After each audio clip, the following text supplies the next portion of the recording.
Welcome to the Lincoln City Council meeting of June 30th, 2025. Please be advised a copy of the Open Meetings Act is posted at the back of the chambers by the northwest door. Let us all rise for the Pledge of Allegiance, followed by a short moment of silence meditation. Please remain standing if you are able. Pledge allegiance to the flag of the United States of America and to the republic for which it stands, one nation, under God, indivisible, with liberty and justice for all.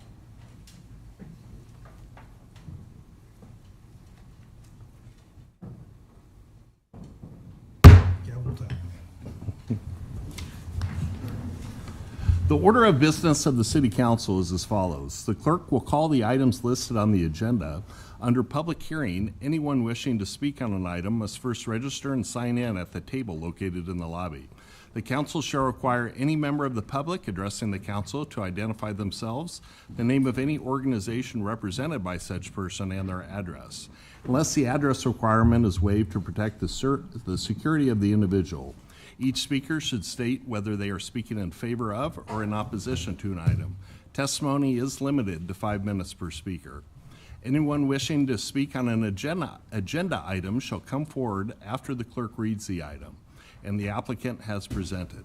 After public comments, the applicant may make one short rebuttal. After all public hearings, the council will vote on resolutions and items listed under third reading. On the second and last Mondays of the month, immediately prior to adjournment, anyone may speak on any issue not on the agenda for that date nor planned for a future agenda. We ask that all speakers strive for civility and allow the business of council to proceed unimpeded. Will the clerk please call the first item of business?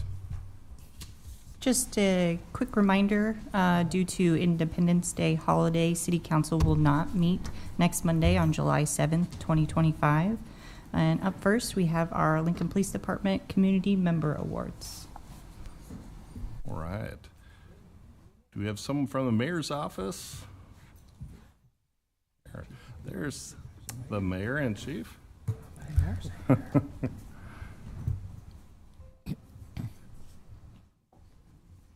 Welcome. Good evening, members of the council. Thank you, Chairperson Carlson, for the invitation to go ahead and be a part of this incredible celebration tonight. We are so happy to be here celebrating the Lincoln Police Department's Community Member Awards, and I want to thank Chief Morrow and our LPD team and their families, our awardees, of course, and to all the loved ones who are joining both online and here in chambers. What you all know to be true is that in Lincoln, public safety starts with strong partnerships with our community members. It starts with police officers and the people they serve working together. And our police officers show up at neighborhood meetings, school events, front porches, basketball courts even. They show up to listen and connect and build mutual understanding. And they show up to develop the relationships that help us achieve public safety in Lincoln. And through these everyday encounters, those relationships strengthen the partnership between the department and the people that our department serves. Tonight's awardees, Mike Bretta, Derek Hilgert, Diamond Young, Sanad Salja, Kelsey and Tyler Rogers, Tom Nesbitt, and Stacy Sovereign, they really reflect the power of that partnership. These are everyday heroes who stepped forward when it mattered the most. They protected lives, supported our officers, and they stood up for their neighbors. They remind us that public safety is both everybody's responsibility and everybody's opportunity. And that's what makes tonight so meaningful. To our awardees, I want to say that you embody the spirit of community that helps make Lincoln one of the safest and healthiest capital cities in the country.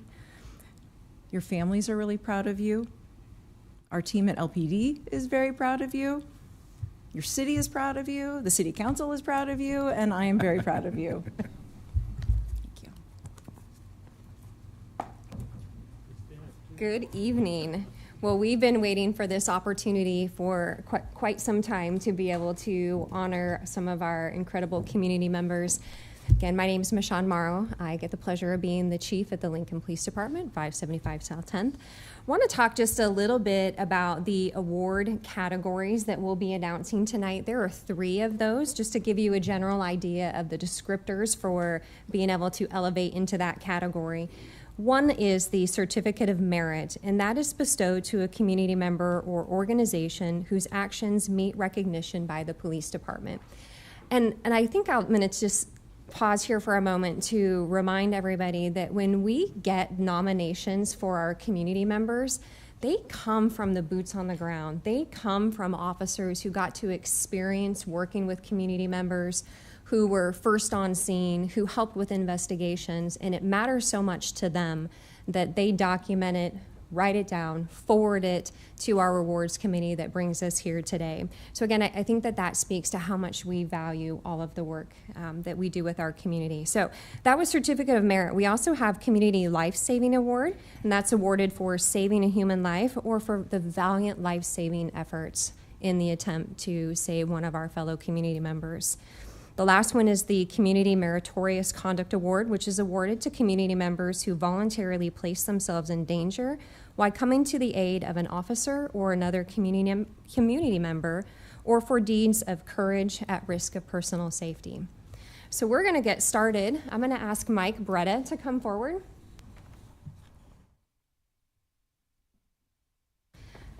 While Mike is coming forward, I'll have him pause here. In January of 2024, Mike played a critical role during a theft investigation led by LPD's Criminal Investigative Unit. As the owner of a local store in Lincoln, Mike had received a list of stolen items from an LPD investigator working a theft investigation. When Mike recalled receiving the document, he proceeded to check the list and found that he had purchased all of the items on the list. He called the investigator to give him this information. Mike's follow-up call gave the LPD Criminal Investigative Unit a suspect, and his proactive collaboration assisted in coming up with a plan to arrest the parties involved in these thefts, where the total loss was over $20,000. Mike's diligence and willingness to help law enforcement led to several arrests, the clearance of several cases, and most of the items were recovered. On behalf of LPD Criminal Investigative Unit and our department as a whole, Mike is recognized with the Certificate of Merit. Mike?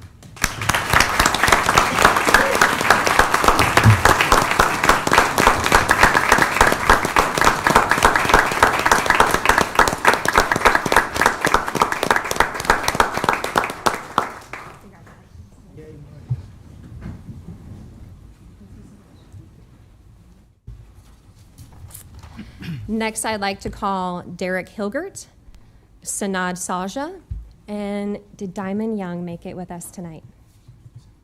Nope, okay.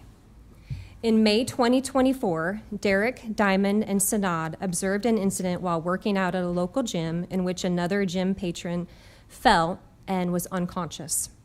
Diamond and Sanad began providing life-saving measures while Derek quickly asked the front desk to call 911 and returned to assist Diamond and Sanad in doing CPR. According to the American Heart Association, immediate CPR can double or triple the chances of survival after a cardiac event. It is without a doubt the quick and heroic actions taken by Derek, Diamond, and Sanad saved the life of a fellow community member. Derek, Diamond, and Sanad are recognized with the Community Life Saving Award.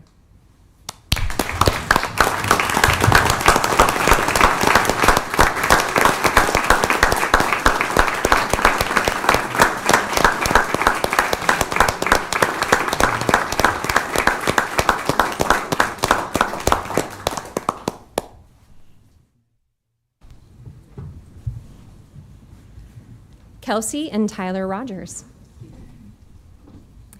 In November 2024, Kelsey and Tyler were working a security detail at a local hotel when they observed a man collapse in the parking lot and appeared in medical distress. It is at this moment that they ran out and immediately provided life-saving measures to the man.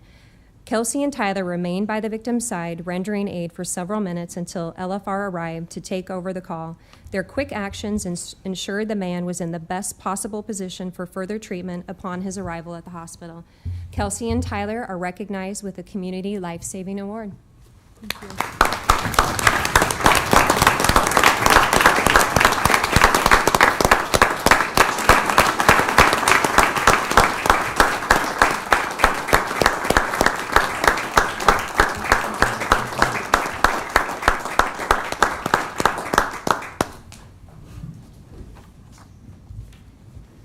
Tom Nesbitt. In November 2024, Tom was parked on the side of the road making a phone call when he witnessed a young man use 2 sets of scissor jacks to lift his vehicle up and work underneath it. Tom deemed the situation unsafe, so he decided to monitor it. A few moments later, after the young man proceeded to go underneath the vehicle, Tom witnessed the vehicle shift, slide from the scissor jacks, and pin the victim underneath. It was at that moment that he ran over and used one of the jacks to lift the vehicle off the victim and pull him from underneath. He then proceeded to call 911. Tom's fast and deliberate actions most certainly saved this young man's life. Tom is recognized with a Community Life Saving Award.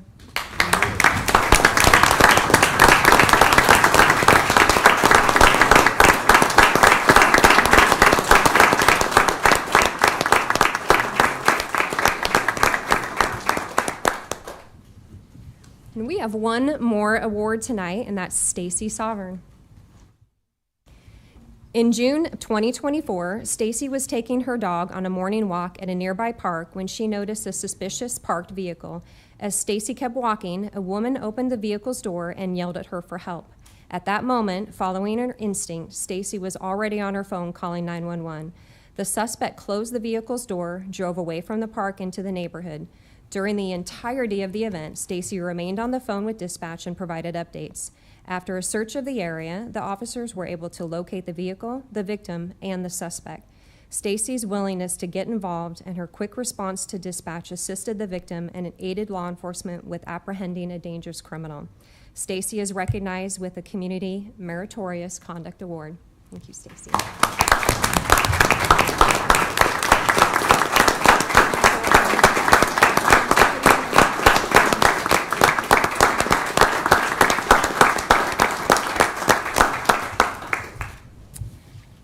As you can see from the awards that we had tonight, and these are just the few examples that we get to experience as we serve our community day in and day out, but these ones rose to the level of recognition here tonight, and we are incredibly proud to have them as community members partnering with us.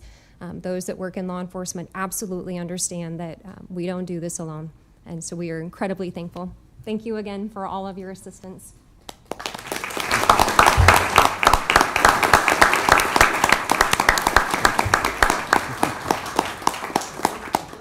As we conclude the awards ceremony, I want to take a moment to once again recognize and express our deepest gratitude for the extraordinary actions of the community members honored here this evening.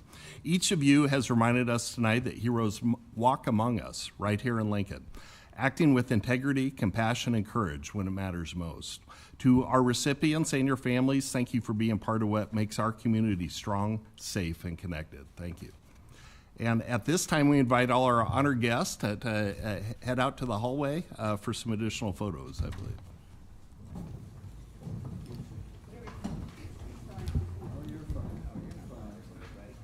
Let the room clear before we proceed.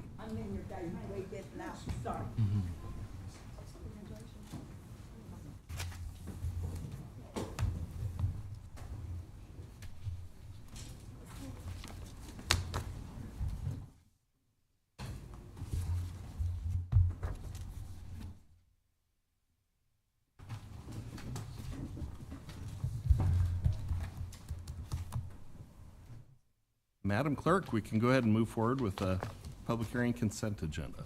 All right. Up next is the consent agenda, which are items 1 and 2. All right. Is there any staff here to present on consent agenda items?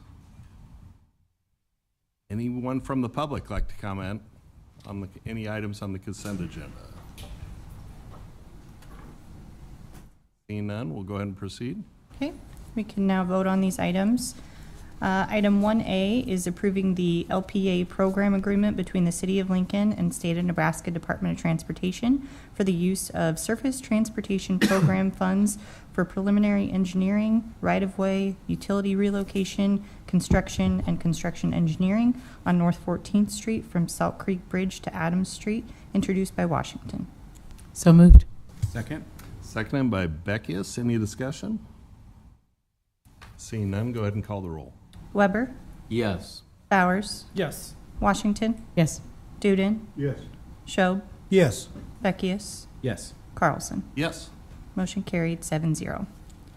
Item 1B is approving an on-call professional services task order agreement between the City of Lincoln and HDR Engineering Incorporated for preliminary engineering services for Rock Island Trail undercrossing at Old Cheney, introduced by Washington. So moved. Second? Second by Beckius. Any discussion? Seeing none, please call the roll.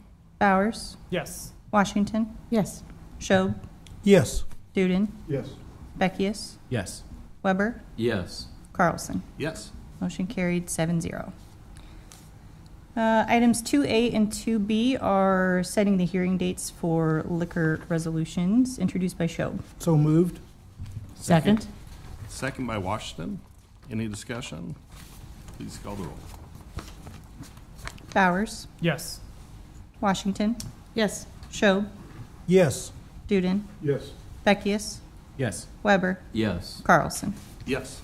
Motion carried 7-0.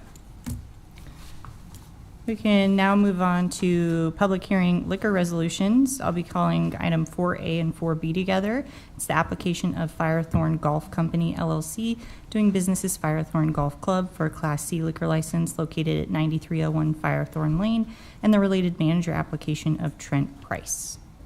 All right, is the applicant here? Go ahead and approach if you don't mind. Yeah. Request for Barb Barker. Come on. Yeah, come on down. You can go ahead and state your name and address, and then just tell us a little bit about your application.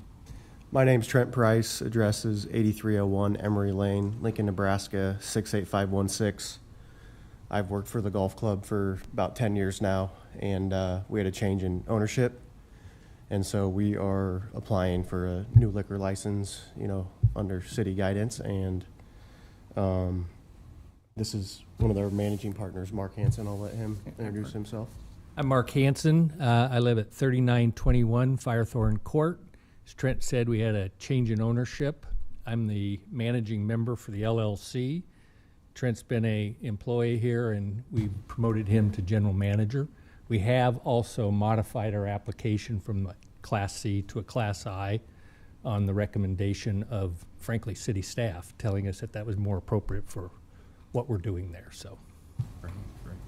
Any questions, Council? Tom? Mark, I assume, Trent, no anticipated changes, simply the change in ownership and the continued ongoing management of Firethorn as we know it today. Correct? Correct. Okay, very good. Thank you. Any other questions? I think that's all for that one. Thank you.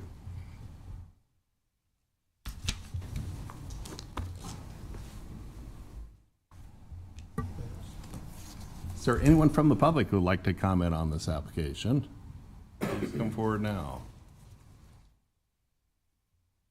Seeing none, we can go ahead and proceed.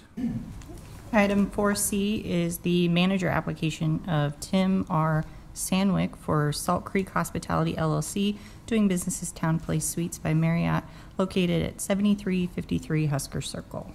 All right, is the applicant here? Seeing none, go ahead, Tom. Thank you, Chair Carlson. Investigator Parker, could you come up? The chief's letter is a little odd here. Could you walk us through this a little bit? We appreciate it. Investigator Scott Parker, Lincoln Police Department, 575 South 10th Street.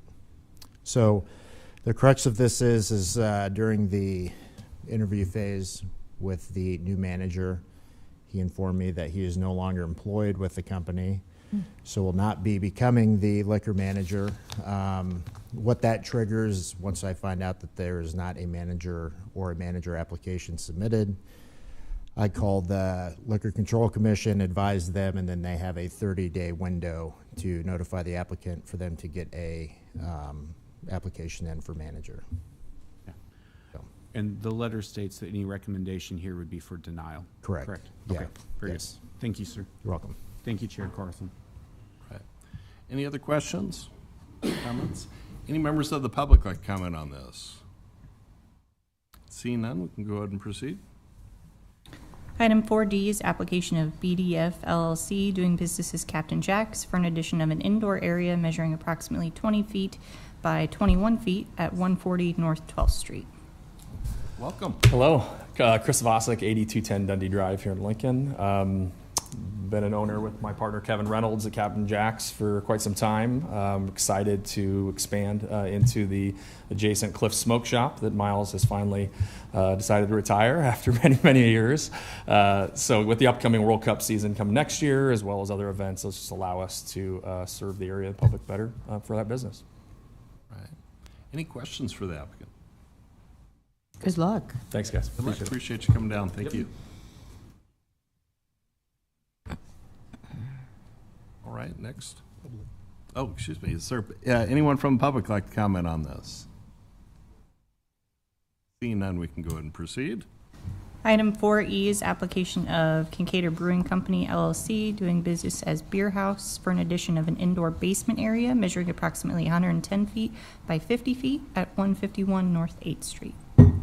Hello. Hello, Council. Cody Schmick, 151 North 8th. We're actually doing pretty good at 8th and P. We have our German beer house on the first level, our rooftop bar on the fourth level. We are taking over the first level now. We're going to put a speakeasy down in the basement. It's going to be underneath that beer house right there, and kind of high-end cocktails. It has a little stage in there, lots of events, ticketed things. So excited to add that to the family of brands downtown. So, yeah, any questions? Yep, you look like you're growing. Thanks. Thank you. Any members of the public like to comment on this application? Mr. Chair, seeing no one coming forward, I'd like to make a bunch of motions here. You ready? I'm going to start by going with item 4C. I'd like to make a motion to deny. I'd second. Seconded by Weber. Go ahead and call the roll. Or, excuse me, discussion. Go ahead and call the roll. Bowers, Yes. Washington, Yes. Schob, Yes. Duden, Yes. Beckius, Yes. Weber, Yes. Carlson. Yes. Motion carried 7-0. Mr. Chair, let's go back to the top now to item 4A. Shall I make a motion and then make a motion to amend, or can I just go with motion to amend? Mr. City Attorney. I'll just make a motion to amend item 4A. I'd second. Seconded by Weber. Discussion. Mr. Chair, this motion to amend will change the application, the letter Class C license to a letter Class I license. Thank you. All right. Any discussion? If not, go ahead and call the roll. Bowers, Yes. Washington, Yes. Schob, Yes. Duden, Yes. Beckius, Yes. Weber, Yes. Carlson. Yes. Motion carried 7-0. Mr. Chair, I would like to make a motion to amend item 4B, and then we'll come back and approve all four of them at the same time. I'd like to make a motion to amend item 4B. I'd second. Seconded by Weber. Discussion. Mr. Chair, my motion to amend will change the language in the resolution from Class C approval to Class I approval. Any other discussion? Seeing none, go ahead and call the roll. Weber, Yes. Bowers, Yes. Washington, Yes. Duden, Yes. Schob, Yes. Beckius, Yes. Carlson. Yes. Motion Yeah. carried 7-0. Now, Mr. Chair, motion's batting cleanup here. I'd like to make a motion to approve items 4A as amended, 4B as amended, 4D, and 4E. I'd second. Seconded by Weber. Any discussion? Well done. Please call the roll. My second rodeo. Bowers, Yes. Washington, Yes. Schob, Yes. Duden, Yes. Beckius, Yes. Weber, Yes. Carlson. Yes. Motion carried 7-0. We can now move on to public hearing resolutions. Item 5A is accepting and approving the report of new impending claims against the city for June 1st through June 15th, 2025. All right. Is there anyone that would like to address the council on pending claims in the city? Please come forward now. Yep.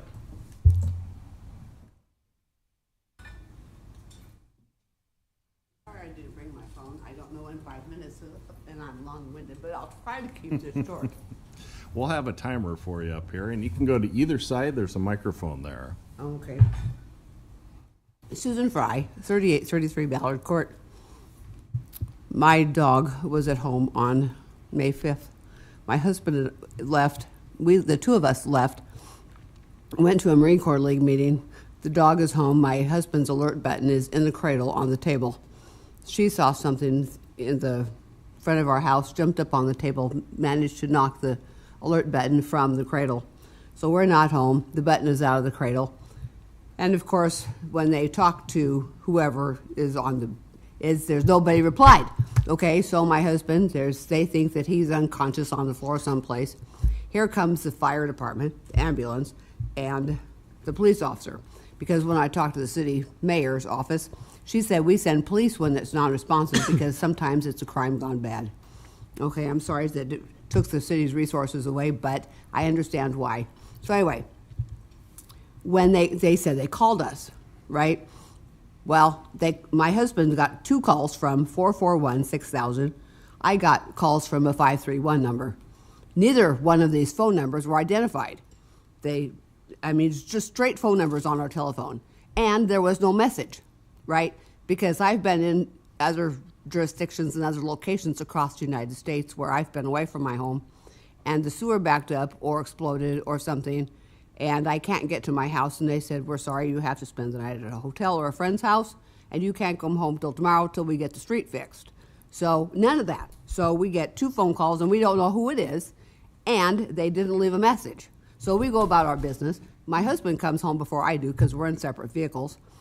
He gets in the house, and they're all behind our house, banging on the back door, and they cause damage to the door itself, the window, the frame, the deadbolt, and the doorknob. And when the wind blows greater than 20 miles an hour, sounds like the dead of winter because the door is sprung. They also took my screen apart on the kitchen window, and it's laying in pieces on my lawn furniture, and they sprung the window itself too. So my husband comes home, and he raises the garage door, comes in from the front. They're all in the back, and they don't even know he's there. This is unthinkable, but it happened. And so now he goes to the back door and opens it. What are you doing? And they said, well, James Fry is on the floor. He's unconscious, and we have to save his life. And he looks at him and says, I'm James Fry, and I'm really alive and well and okay. I got some problems, but I'm alive and well and standing in front of you. And they said, we're sorry, sir, that we banged on your door and ruined it. The city of Lincoln and the assistant fire chief will call you tomorrow and make arrangements to take care of the expenses because we damaged your door and your window. They admitted to it, and they said that the city would pay for it.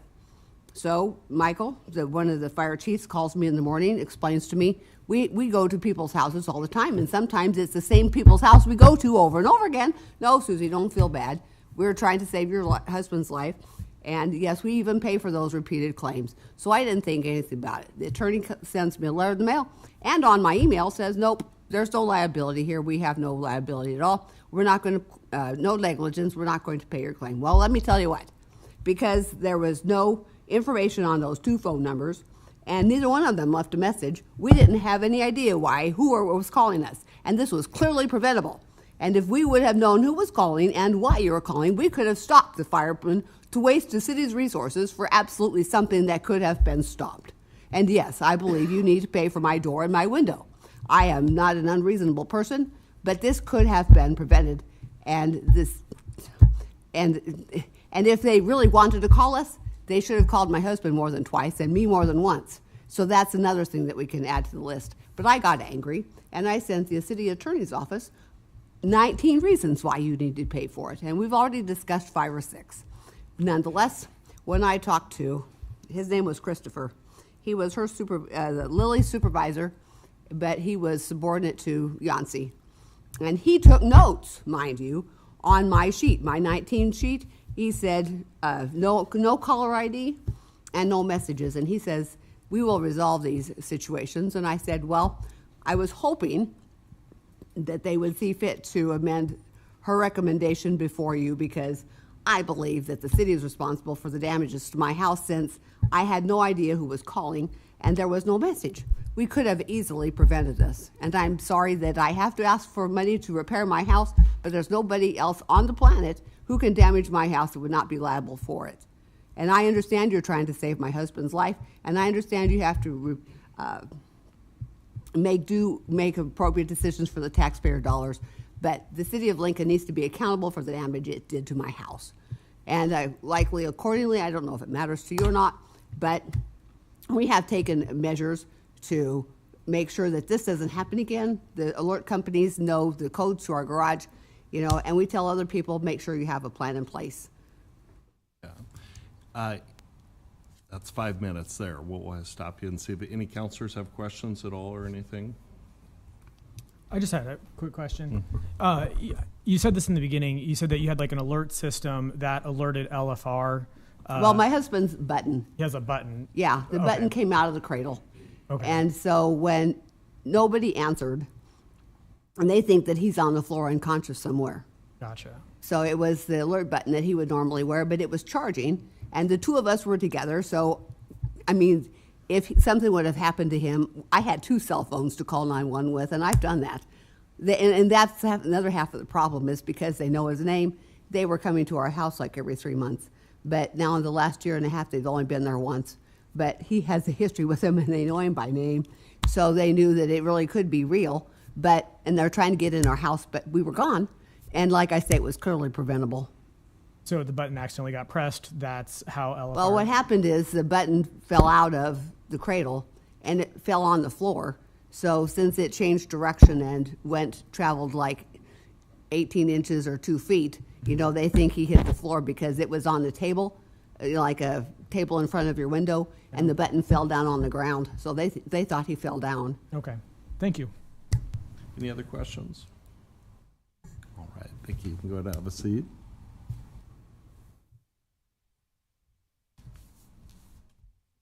Is there anyone else who'd like to address council on claims against the city? Yeah. Oh, go ahead. I'd like to. Sure. Oh, I am on. Mr. Chair, would it be possible to have Chief Engler come forward and talk about the standard procedure for this, please? Certainly. Chief, would you help me out here?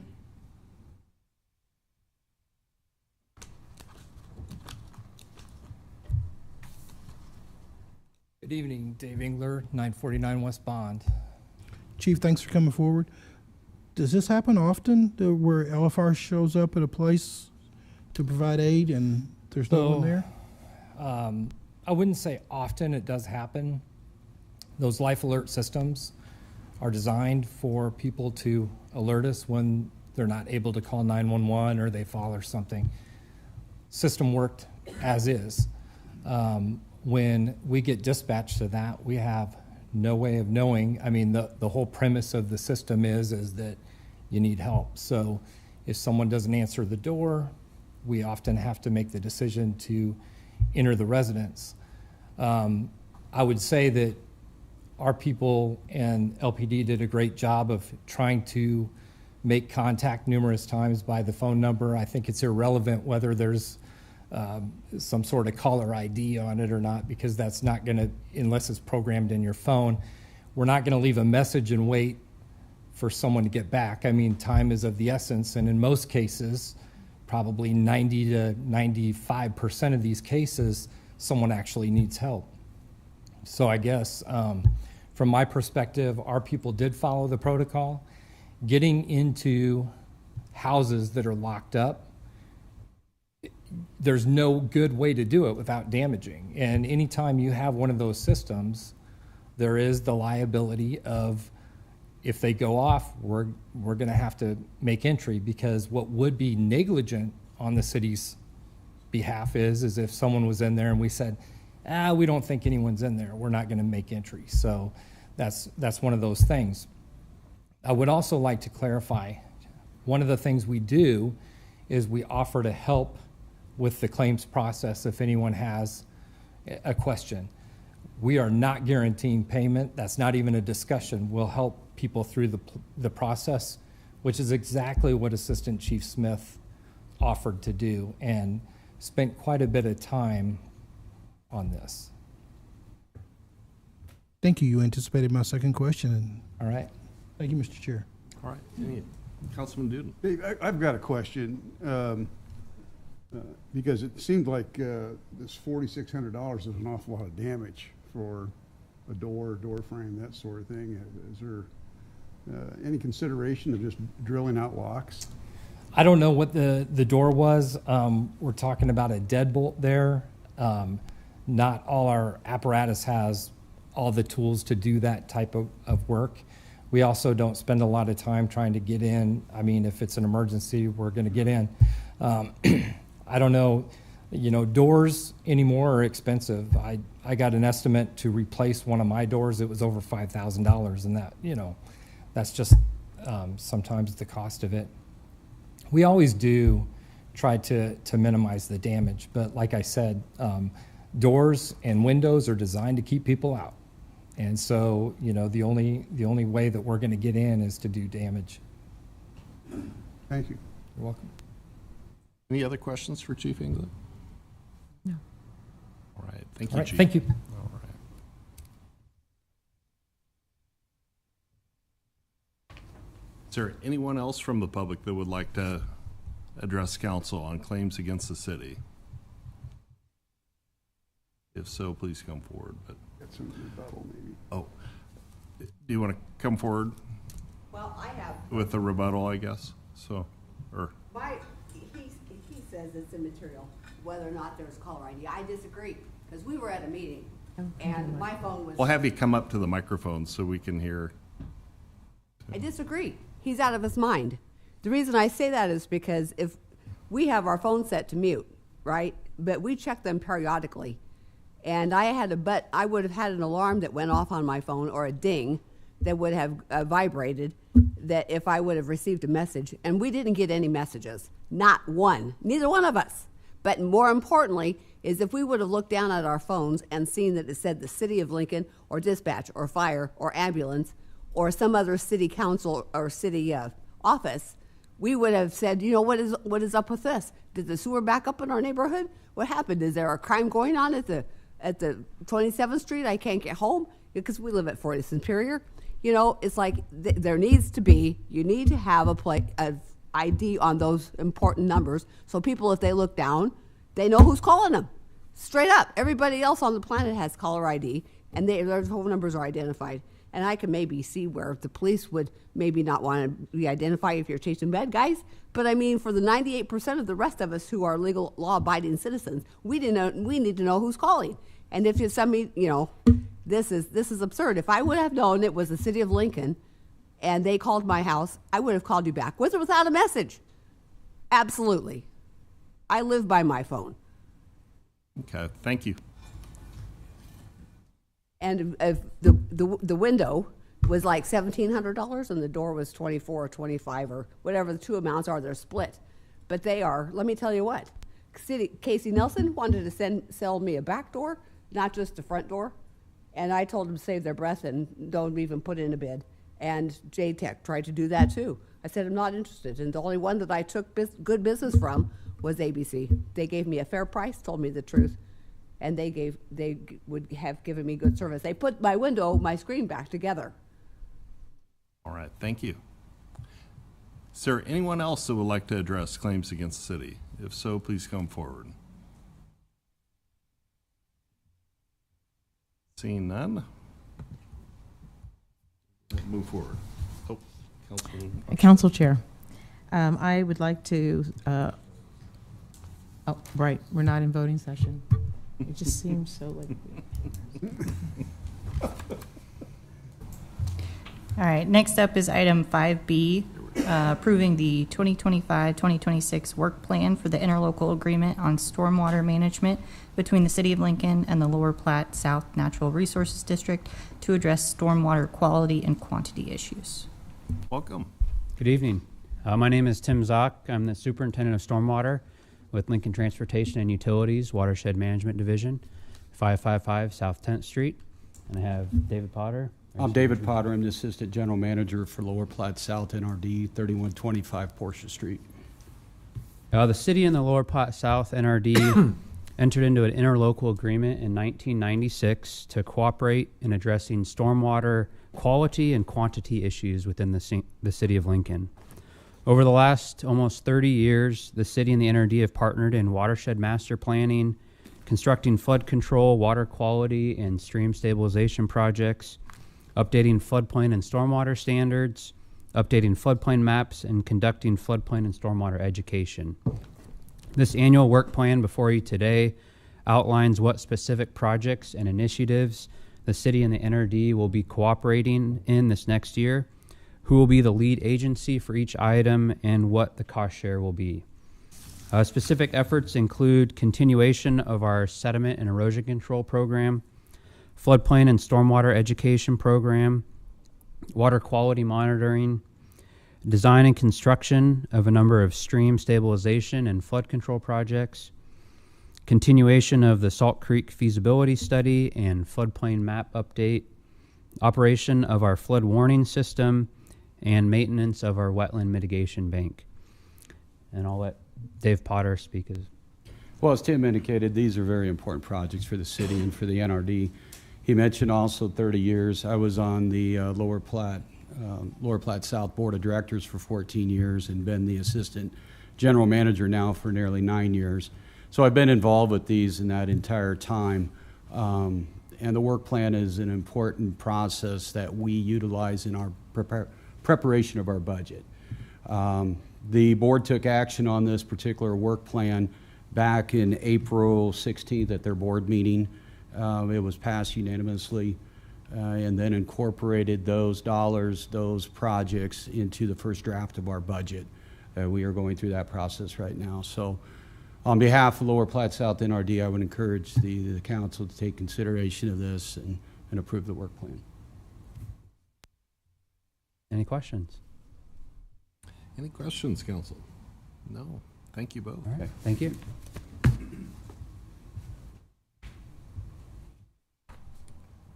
Okay. Good. Move to 5C. Item 5C is authorizing the mayor to execute the municipality financial agreement between the City of Lincoln and the Nebraska Department of Transportation for improvements along US 77, project number S772. And before we bring up Director, I'm just going to ask if there's any public comment on item 5B. Forgot to ask that. If so, please come forward. Any public comment on 5B? Seeing none, go ahead and move forward with 5C. Sorry about that. Good evening, Elizabeth Elliott, Director of Lincoln Transportation Utilities, 555 South 10th Street. The item before you is one of our standard agreements with the Nebraska Department of Transportation. They are doing improvements to what we call West Bypass or US 77. That basically goes from Warlick to Rosa Parks. And so this is the first of an agreement. This will cover the two interchanges for Warlick, Pioneers, and typically on these projects, it's a 20% match is what they require from localities. We did something similar to this with the South Beltway, where we anticipate costs could increase because they're going to do the Warlick interchange first, and then in 2027 do the Pioneers Old Cheney area after that. This way, it's a lump sum settlement. If costs do increase, we are not on the hook for paying anymore, so it secures a financial stability decision that we have budgeted and are preparing for, and it hopefully reduces any risk to the city for having to invest more money in this. So with that, financially is probably our biggest component. We have worked with NDOT on some of the planning and design, but they are leading the project. They have final control and decision because it is a state highway. So happy to answer any questions that you may have. Council, any questions for Director Elliott? Thank you very much. Thank you. Are there any members of the public that would like to comment on this item? Unknown calling. Seeing none, we can go ahead and proceed. Item 5D is approving the fiscal year 2026 annual action plan for HUD entitlement programs using community development block grants, home investment partnerships, and emergency solution grant programs.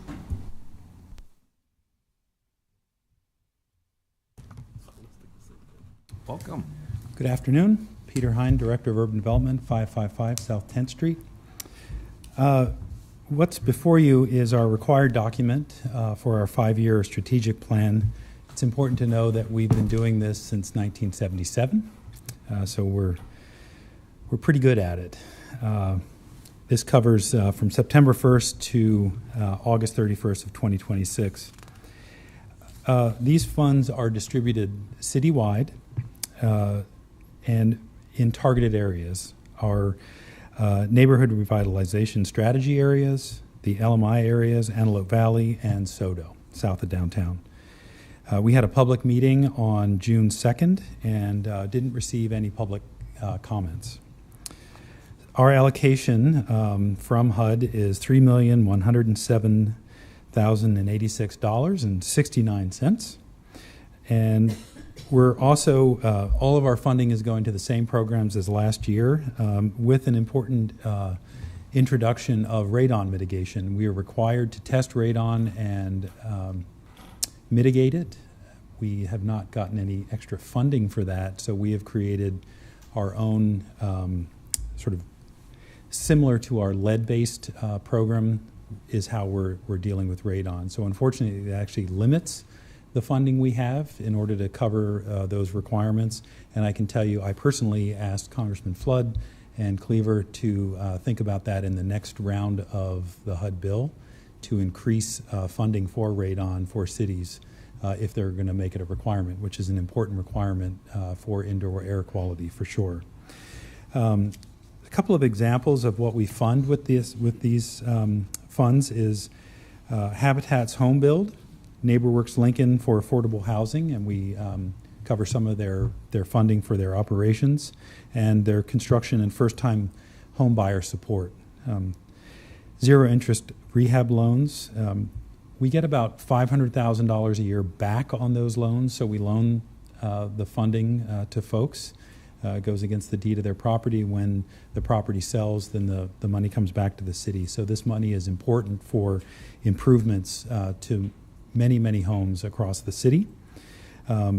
We work with the League of Human Dignity for barrier removal, community crop support, rent-wise training program, grants to the homeless and service providers, and neighborhood improvements. I'll take any questions that you might have. Any questions for Director?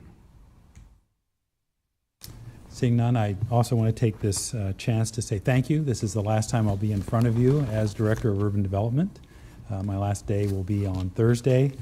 I want to thank you, the mayor, the city, the staff, urban development as a whole, and it's been an honor to be here. Thank you very much. Thank you. Appreciate it. Thank you.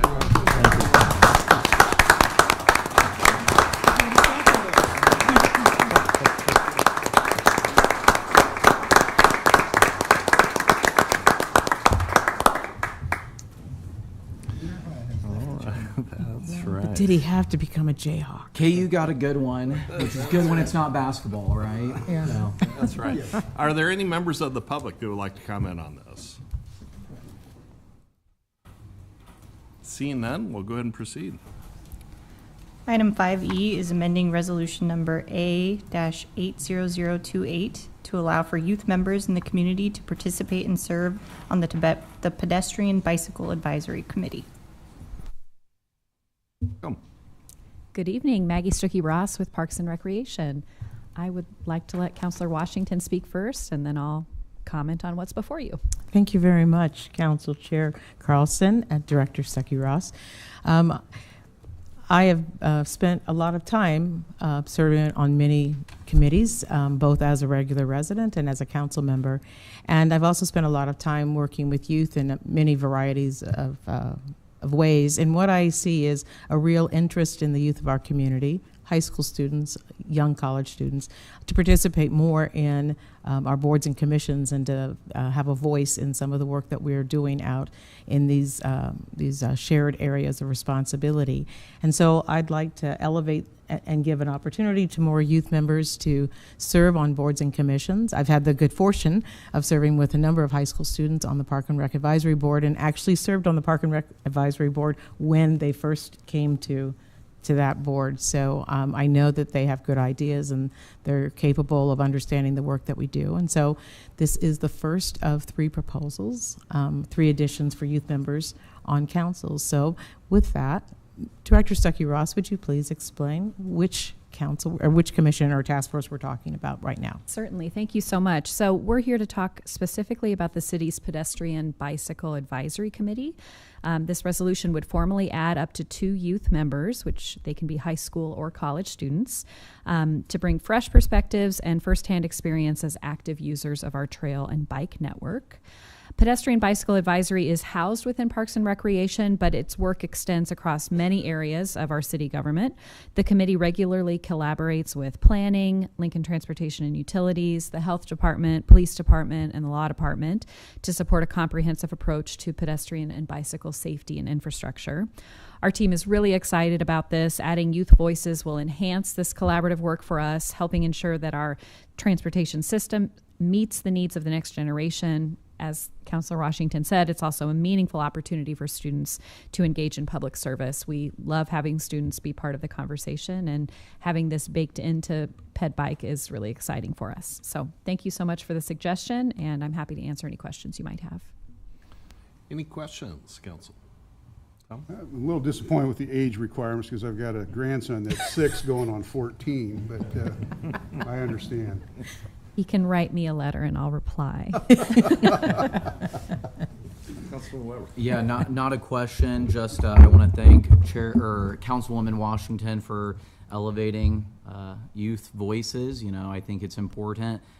Public service allows us to develop not just the next generation of policymakers, but business leaders, nonprofit leaders, educators. And I can just speak as a person who had those opportunities as a young person, serving on Keno Advisory Board as a college student, that it really allows an individual to have experience and opportunity for mentorship that you wouldn't get without that public service. So thank you, Councilwoman Washington, for this proposal. Look forward to supporting it. Any other questions? Comments? No? Thanks. All right, thank you. Any members of the public like to comment on this? If so, please come forward now. Seeing none, we'll go ahead and proceed. Item 5F is special permit 25017, application of First United Methodist Church to allow for an early childhood care facility for up to 80 children with associated waivers on property generally located at 2735 North 50th Street. Welcome. Thank you. They're not here. I'll go ahead and start. My name is Kurt Kruger. I'm the Executive Director for the Northeast Family Center. We've been providing early childhood education in Northeast Lincoln since 1990. We've had a couple different addresses in that time, and we have recently been informed that we will need to be moving again. The current place that we are leasing from needs their property. So we started searching for property, and we came across an excellent opportunity to work out of the First United Methodist Church building, and we're excited to partner with these folks on that. I'm just Reverend Patrick McPherson. I'm the senior pastor at First United Methodist Church, and I've been on the job for 8 hours, so I'm going to turn it over to my lady.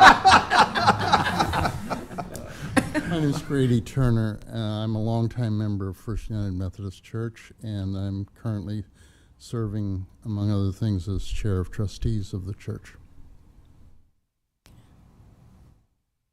All right. Council, any questions for the applicant? Would you please describe the project sort of in general and how many clients or children you'll be able to serve? It would be a special permits for up to 80 children, and mostly what this project is just bringing the building up to licensing codes. So we have fire extinguishers, fire sprinklers, fire alarm systems, playgrounds, things of that nature. Okay. I noticed in the application that you're going to have an outdoor area. Yes. Fully support. But it looks like you're changing the parking lot around. Could you explain a little bit what you're doing with the parking and the playground? Well, the playground has to be adjacent to the building, and so the parking lot is adjacent to the building right now. So we're going to have to tear some of the parking lot out and redesign it, refocus it so it's more vertical than horizontal, and then we'll take the playground from the building out toward, I believe it's 50th Street, if I'm correct. Brady? I believe that's all correct.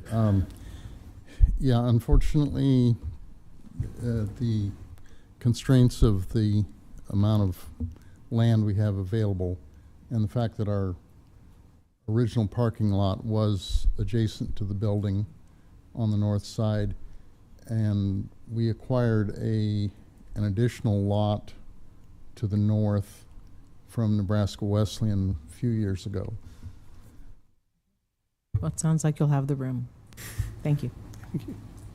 Any other questions?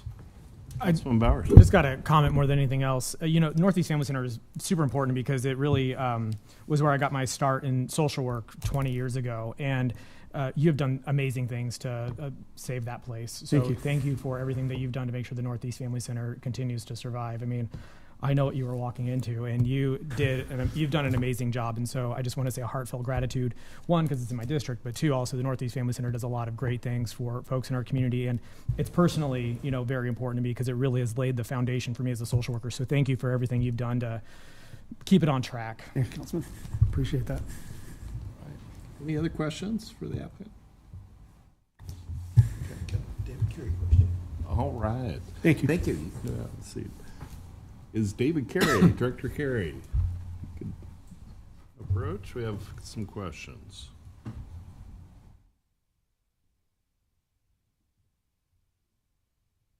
David Carey, Director of the Planning Department, 555 South 10th Street. Mr. Carey, thanks for coming forward. I have a couple rules. We're doing some waivers and some other things. I remember something similar to this happening on A Street around 40th where a church was going to put in some early child. Is this something we're seeing a lot more of or a lot less of? And what waivers are we actually talking about today? Yeah, so we have two specific waivers in this proposal that's up for your consideration. One is on a parking waiver to not require the total amount that otherwise would be required. And in this case, as was just stated, there's some adjacent parking that's very convenient, but wouldn't amount to the total that would normally be required.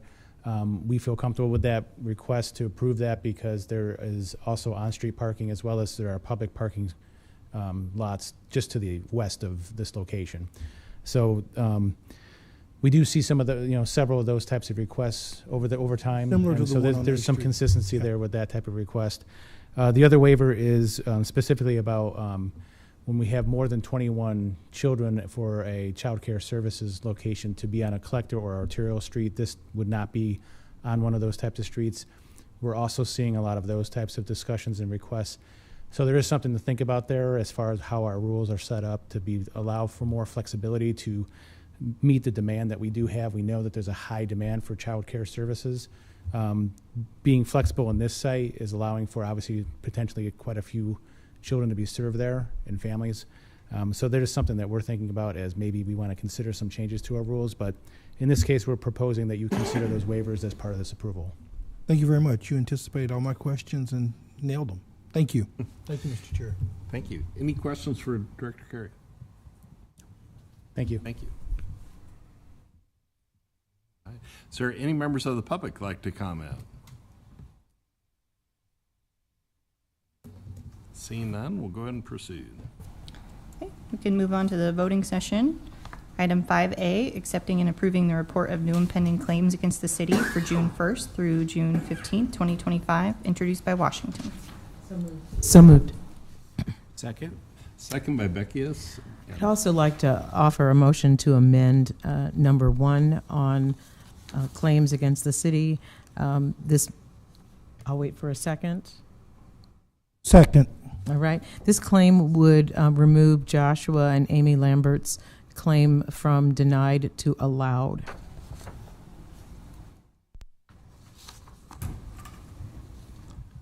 All right. Motion's been made and seconded. Any discussion on the amendment?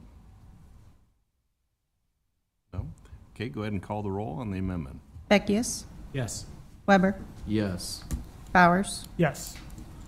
Washington, Yes. Duden, Yes. Schob, Yes. Carlson. Yes. Motion carried 7-0. Now the main motion. Beckius, Yes. Weber, Yes. Bowers, Yes. Washington, Yes. Duden, Yes. Schob, Yes. Carlson. Yes. Motion carried 7-0. Item 5B is approving the 2025-2026 work plan for the interlocal agreement on stormwater management between the City of Lincoln and the Lower Platte South Natural Resources District to address stormwater quality and quantity issues, introduced by Washington. So moved. Second. Second by Beckius. Any discussion? Please call the roll. Washington, Yes. Schob, Yes. Duden, Yes. Beckius, Yes. Weber, Yes. Bowers, Yes. Carlson. Yes. Motion carried 7-0.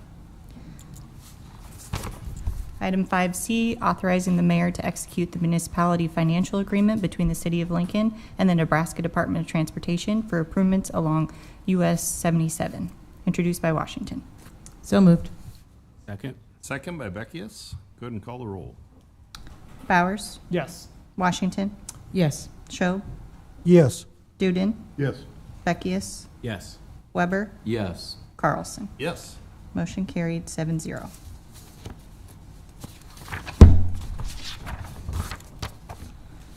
Item 5D, approving the fiscal year 2025-2026 annual action plan for HUD entitlement programs using community development block grants, home investment partnerships, and emergency solution grant programs, introduced by Washington. So moved. Second. Second by Beckius. Any discussion? Seeing none, go ahead and call the roll. Beckius, Yes. Weber, Yes. Bowers, Yes. Washington, Yes. Duden, Yes. Schob, Yes. Carlson. Yes. Motion carried 7-0. Item 5E, amending resolution number A-80028 to allow for youth members in the community to participate and serve on the Pedestrian Bicycle Advisory Committee, introduced by Washington. So moved. Second. Second, Weber. Any discussion? Please call the roll. Washington, Yes. Schob, Yes. Duden, Yes. Beckius, Yes. Weber, Yes. Bowers, Yes. Carlson. Yes. Motion carried 7-0. Item 5F, Special Permit 25017, application of the First United Methodist Church to allow for an early childhood care facility for up to 80 children with associated waivers on property generally located at 2735 North 50th Street, introduced by Washington. So moved. Second. Second by Bowers. Any discussion? Yes, Council Chair, I'd like to just take a moment and thank you for bringing this program or this project before the city. Childcare early learning is critically important, and we don't have nearly enough space for every child who needs this. And anything we can do to help create more space is necessary and good work. Thank you. Any other discussion? See none, please call the roll. Bowers, Yes. Washington, Yes. Schob, Yes. Duden, Yes. Beckius, Yes. Weber, Yes. Carlson. Yes. Motion carried 7-0.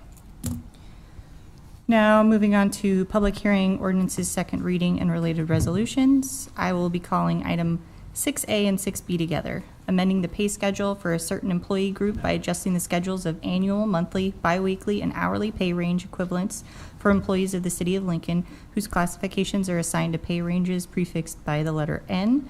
This adjustment is in accordance with the terms of the parties' bargaining agreement. Item 6B is approving the labor contract between the City of Lincoln and the Public Association of Government Employees for a term effective August 17, 2024 through August 31st, 2026.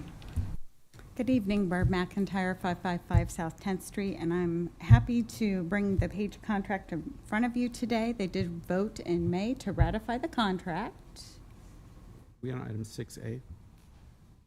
That 6A was their pay plan, right? Sorry. Pay schedule. Pay The pay schedule. Previous, Right. and, okay, perfect. And the Fine, pay sorry, schedule. thank you. Nope, you're good. Sorry, my fault. Nope, the pay, yep, so it's the 2024 pay schedule, which might be throwing you off a little bit. The contract did not get ratified till May of 25, but it will go retro to August of 24. And we're hoping to get that retro pay. We're targeting to have that done August 7th on 6A, so. Thank you. You're welcome. Sorry. Nope, you're good. Sorry, Chair. You're fine. So that's part of this item 6B, which she called together, which is a 2-year contract. Each year we've got a negotiated 3% wage increase. We also have a new pay plan attached. In the second part of this contract year 2025, which will go into effect this August. That's very exciting for us because it cleans up some challenges we have, and that new pay plan has 2.75 between steps and between our pay scales. It also reduces that pay plan from 70 different pay lines down to 25. So it makes it much more knowable for our employees if they're going to promote up to the next level, what's my increase going to be when I get that promotion. So those were all things we were looking to fix in this contract, and that is all in there. Other good things about it, it increases shift from to 75 cents for second, 90 cents for third. It creates some additional premium pay for having employees do things like work the actual holiday. So now instead of 1.5, they'll get 2% for working a holiday. When they're called in for emergency conditions outside of their regular shift, they're going to also get a 2% premium pay for that, which those are things like snow removal, and it's just very important that we have people show up and able to work at all hours to clear that snow when we have those weather.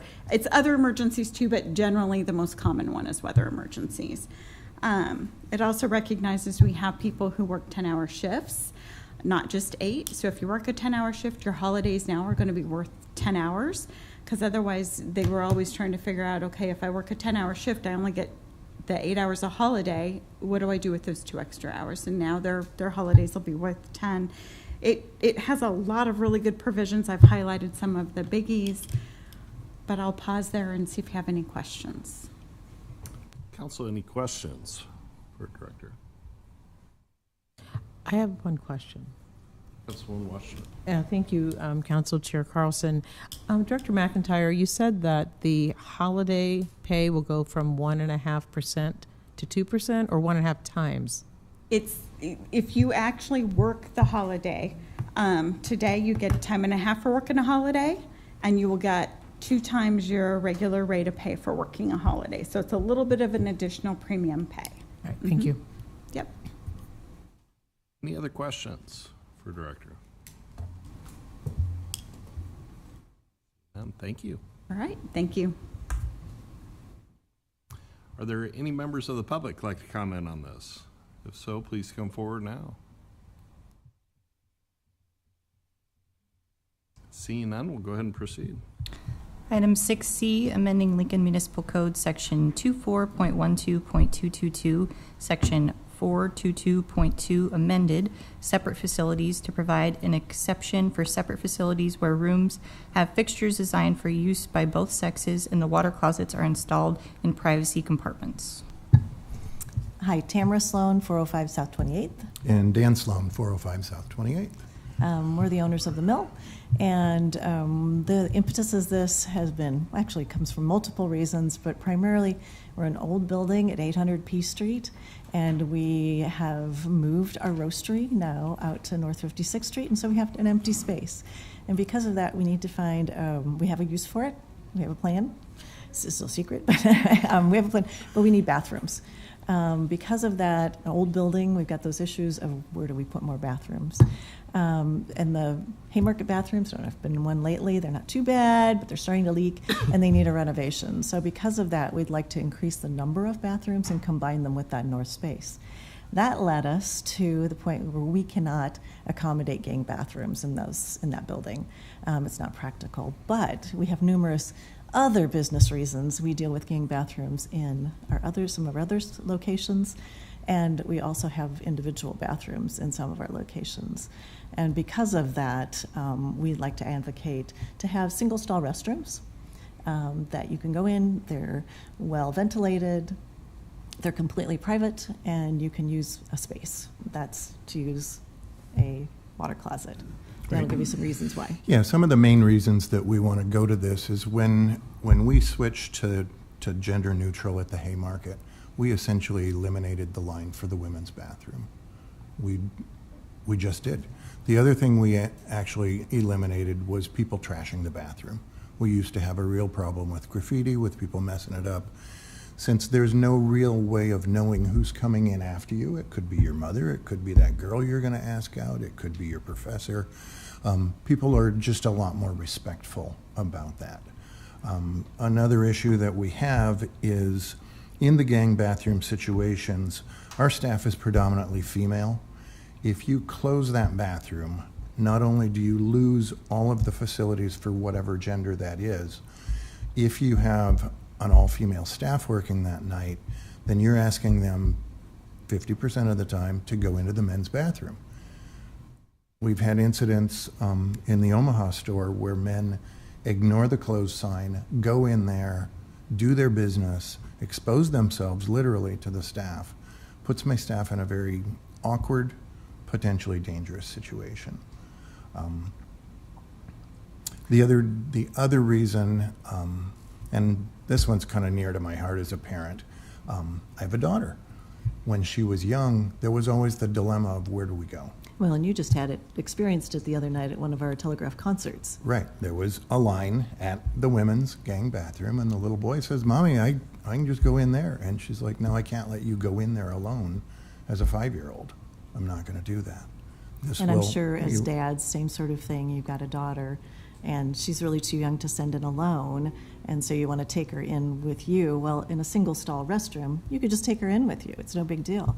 Whereas in dragging her into the men's room is pretty uncomfortable and not very practical. And yet, if you're in situations where you're uncomfortable just letting her go in by herself, that's not a good thing either.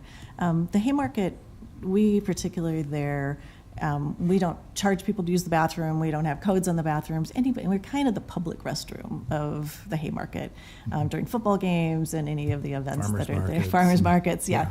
We don't, and we clean our bathrooms at least once a shift, and we try to check them every hour at least. But we have a full cleaning once a shift, and so because of that, being able to have people just go and use a bathroom, just use the bathroom. It doesn't matter what it is, and so it's not necessarily a gender issue. It's really just a use issue, and that's my passion. Is just like I just want to be able to go in and use the bathroom, whether I'm, I don't want to have to.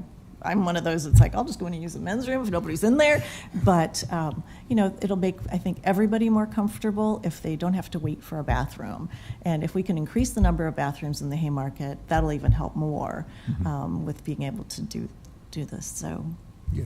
Anyway, we've got lots of reasons. But. Yeah, a small sidelight. If you have, we've seen these in bigger cities, other cities, where if you have numerous single stall bathrooms and you have a communal sink, you shame the guys into washing their hands because everybody's watching. So anyway, that's our spiel. So we'd be happy to. But we have issues right now, for example, at the Telegraph bathrooms, again, dealing with the main stall bathrooms. If one of them starts flooding, then that takes it down, and people get very angry if they can't use the bathroom when it's coffee in, coffee out. And so that becomes an issue. Dan says, you just rent your coffee. And so things like that, it just stops that. It stops that maintenance issue for us. So there's just multitudes of reasons. If we don't have to, if I can just maintain individual bathrooms, then if that one's down, great. There's all the rest of them. Go find one. And so same sort of thing. I know we had the Omaha bathrooms flooding last week, and we tried Omaha's in the same situation, and we just signed a lease for another Omaha location, and I'm going to be fighting that same battle in that my staff is very uncomfortable. They put a bar up across the bathroom, and men still go in. They go under the bar, and they know it says cleaning, staff's being clean. They're only in there 5, 6, 7 minutes, but they try to get in and out quickly at their shift after their morning shift or whatever. But men still they ignore it and come in, and so it's super uncomfortable. But any questions for us? Also, questions at all? Benny. Thank you, Mr. Chair. Thank you both for coming forward. Help me wrap my brain around this now. So it's one big bathroom with small little bathrooms inside of it? Just an area. Just a row of individual bathrooms. Not a public, but a hallway that's not restricted, and then stalls on each side with full doors, just little water closets on each side, and then a communal sink. We'd probably still have a couple of them that were larger for handicap use. With a sink Those would included. have handicap accessible sinks in them, but then you'd have the communal sink outside of the bathroom. And you'll find this in, I think National Code has moved this direction, and so you'll find it in Kansas City, in the airport, in Yes, Des that's what Moines, I in was gonna restaurants, and lots of other places have already moved to this level with their plumbing code. So it's not something that's weird out there and we're asking to do it first. It's something very much becoming more that's what is, I'd rather go in an individual bathroom than a group and have to deal with that, but, you know, maybe there's a difference, so. Thank you, Mr. Chair. Councilman.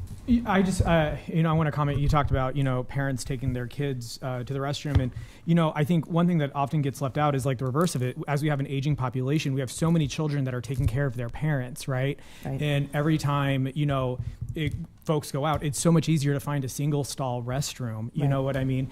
And that just makes everyone more comfortable, because you don't know if someone's going to try to misinterpret whatever. And so thank you for doing this, because it makes it more accessible for caregivers of parents, which is making up a larger portion of our society, especially as we have an aging population. When I'm pushing him around in a wheelchair and need to go help him go potty. Absolutely. We don't have to use the women's room. Absolutely. Thank you, dear. So, yes, there's multiple reasons, and there's really no reason against it that we can identify or that we have been able to identify. And Yeah, so, we've not, and, honestly, we look at it from a business perspective, and there's really not a downside for us. Other questions? Councilwoman. Thank you for bringing this proposal forward. And just so that everyone's clear, this is a proposal that would allow this to be code, but it doesn't insist that this is the only way to correct. create. It becomes another option. Right. All right. Thank you. Yes, exactly. Options are always good. That's right. Any other questions? All right, appreciate it. Thank you. Thank you. Thank you. Director Carey, I think we had some questions for you. Will you yield for a question? David Carey, Interim Director of the Building and Safety Department. Oh! Which hat are you wearing right now? I'm still a little confused. As the applicant said, I've seen the airports in Kansas City. In the Cornhusker, they have, in the men's rooms, floor-to-ceiling doors, so they're kind of individual rooms. And this is something that our code really help me understand why it seems pretty smart to me. Why are we here to vote on what? Yeah, so I think it is smart in the sense of it allows for option in design, and in this case, as it was clearly stated, it's a business decision by the applicant proposing this change in our ordinance. I think the background is that currently in the 2024 codes that have been put forward that are not adopted yet here locally allows for this to be a standard design.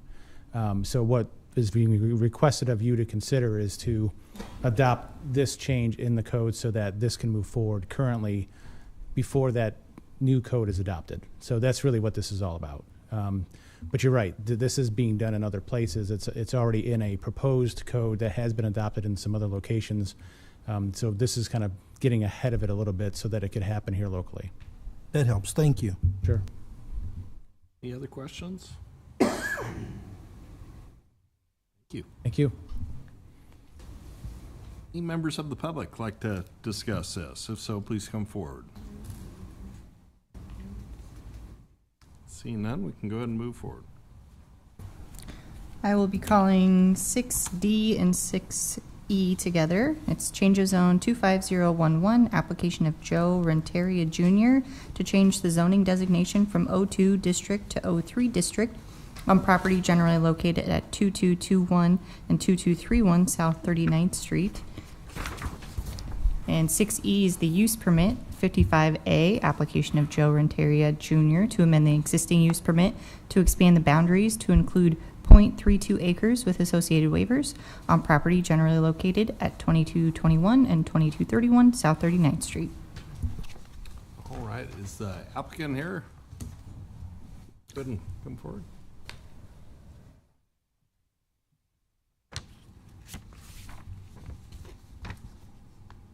Hello, welcome. Good evening, Council. State your name and address. Joe Tell us a little bit about your application. Okay, Joe Renteria Jr. 1916 South 77. The primary reason for, or the objective was to go from a zoning 02 to 03 is basically just to be consistent with the area, which currently is already the adjacent property across the street is on 39th Street is already in 03. The property to the south or to the north is already B1, and the properties and that's an also office space, office building. One of the first things I guess that I noticed in terms of the opponents that are concerned about the rezoning is that I guess I see that as a third-party issue between the NRD and the neighborhood, because they're concerned about, at least in the letter that they provided, they were talking about a natural buffer that they said the NRD did not provide after the work was done, and this occurred 7 years ago. And then the work was completed by NRD to redo the Antelope Creek project in 2022. So I guess I have a issue with why that it really doesn't concern me in terms of what they're looking for, is because they took out all the trees. And I have like some aerial type Google Maps or photos that I could provide if you're willing to look at those. Yeah, that'd be great. One for each Maybe council. You can put them on the square and we'll get a broadcast. Oh, I was going to say, me and technology. Yeah. Okay, so do I need to zoom in on it like that? There's a way to zoom in. I don't know how, but. Oh, here, I think I might have it. Going. There we go. Okay, there we go. Can you see that okay? Mm-hmm. Okay, so my crude highlighting of, say, this property here, this one here, this one here, here, here, and here. My property is right here. So let me drag that down a little bit. Okay. So those are the properties of at least the persons that are listed on as opponents to this. And what I found was, I mean, they talk about increased traffic accidents to South Street, Normal, and 40th Street. Well, if you look here, 40th Street is over here, way over on this side. South Street is out of the frame, and here is Normal Street is here. Again, I'm on the opposite side of that channel, and their argument is that the NRD took out all the trees when they redid all of this channel. Okay, so, and they cite traffic concerns going through the neighborhood, sirens from emergency vehicles, which doesn't affect them at all, at least from my perspective, on 39th Street, which is right here, and that is a dead end.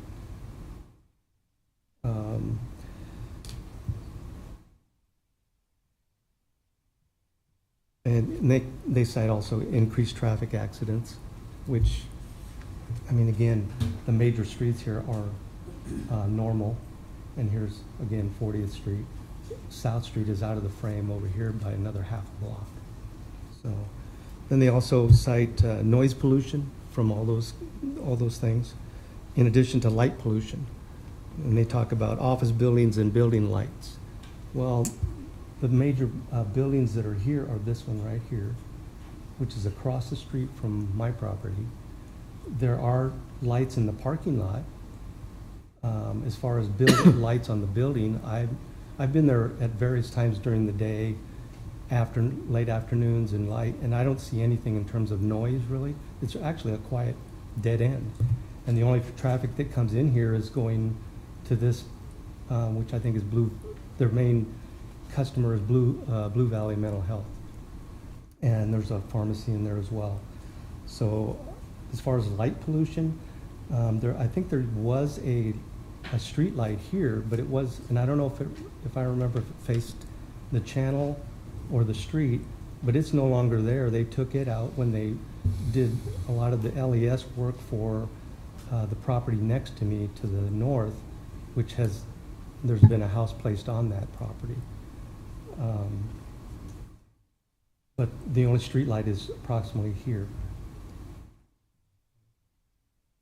So they talk about parking lots, parking lot lights, car headlights, which I'm not sure where those are coming from. Again, the distance here, I'm just going to estimate. I didn't actually measure it. Didn't know I'd have to do that. Or it's at least 60 to 70 feet across that channel. And there's a fence that is right approximately here, goes along my property, and then there's the outlaw, which is also part of mine, but obviously I can't build on that. But they talk about car lights and then billboards. That I have no idea. The only billboard that exists is, again, this is out of the frame, and it's over on the next street, I believe it's Scott Street, where the Dairy Queen is at, which they also reference in their letter when they were talking to the NRD about what they were going to do the natural buffer. So again, I think that's a third-party issue between NRD and them, their argument to have, I guess, trees put back in somehow, if that's possible. But it's, that doesn't affect me at all. That's essentially it. I don't. All right. Any questions? Tom? Joe, there's a pedestrian bridge that goes across, isn't there still? Pedestrian bridge is way over here. Way over there? Another block. Towards the Dairy Queen? Yes. As a matter of fact, it comes out and you can go to the Dairy Queen from there. Okay. That's on 38th, I believe. 38th Street, Yes. not Scott. I believe so, yeah. Oop. Let me double You sure check. about that? Let me double check. Hold on. I don't think so. It No. does look like Scott has a crossing. Yeah, it is Scott, sorry. I went across that bridge many times on my bicycle, so. But I think there's a light there too, on that bridge. I don't have a, At the end of that block. The distance from there to the. But that's to even Scott further. Street it's at least 75, 80 feet.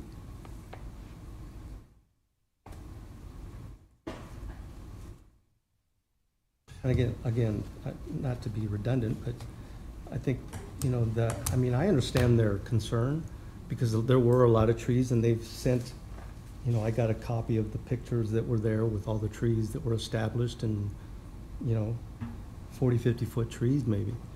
But NRD, dealt with those because they needed to be able to do that waterway through. Right. Now, whether they can put, again, I don't know, that's kind of not my issue, but if they can put trees on both sides of I don't have a problem with it, but I think because of trees and the roots and all that might degrade the channel. I mean, that's my opinion. I'm not a construction expert. Councilwoman Washington. Thank you, Chair. Mr. Renteria, I appreciate your coming in and immediately defending against the opposition, the letter of opposition, but could you tell us what your project is?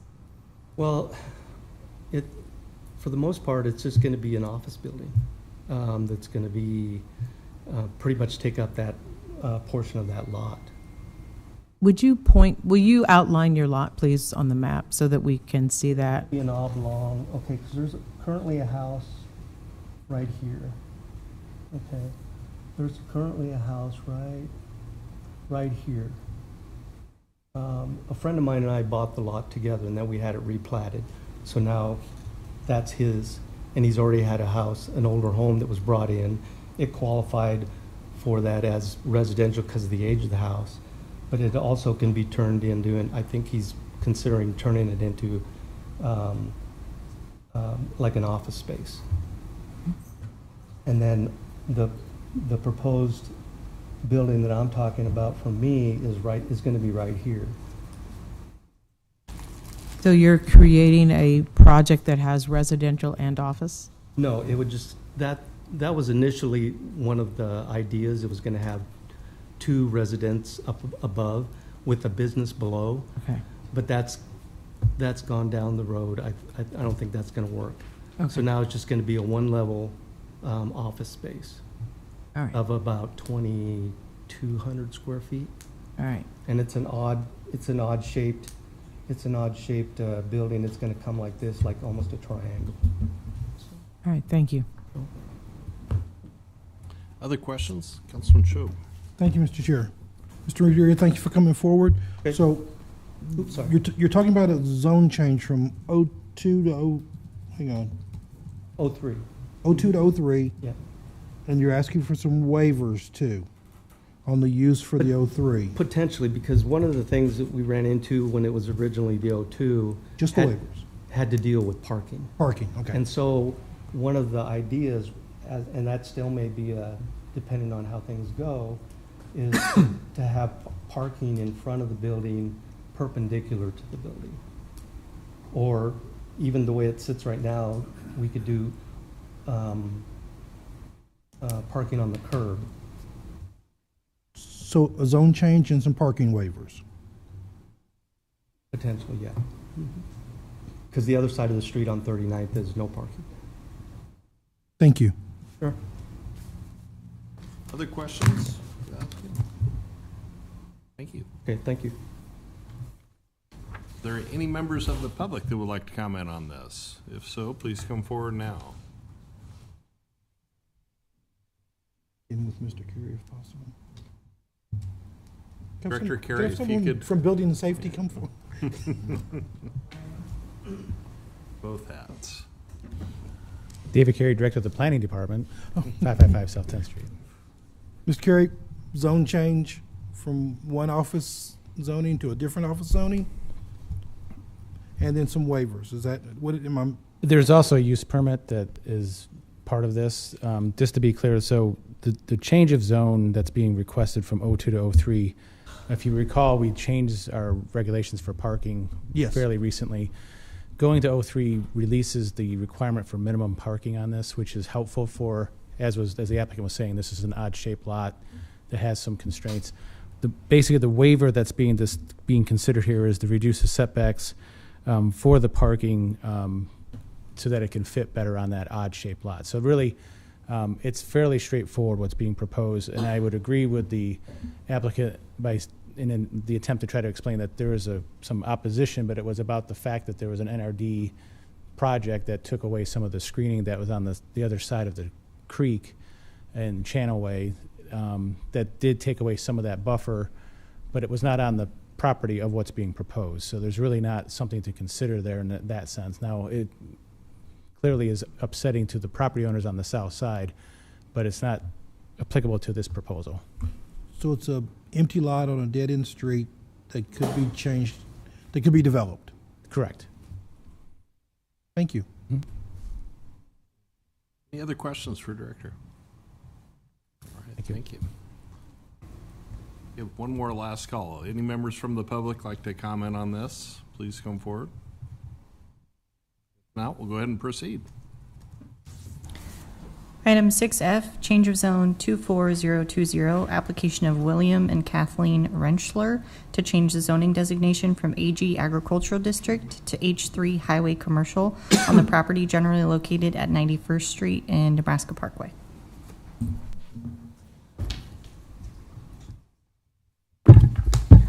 Go. Oh, no.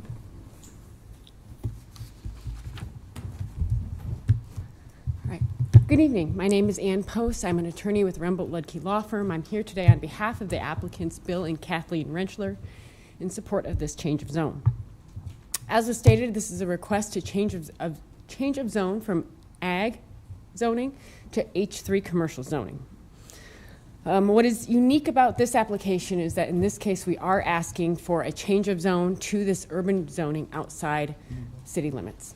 While we acknowledge that the city's comp plan, our annexation policy, states that in most cases annexation should come before urban zoning, I'm going to spend several minutes talking to you tonight about how this is not most cases, and in this case urban zoning is appropriate outside city limits.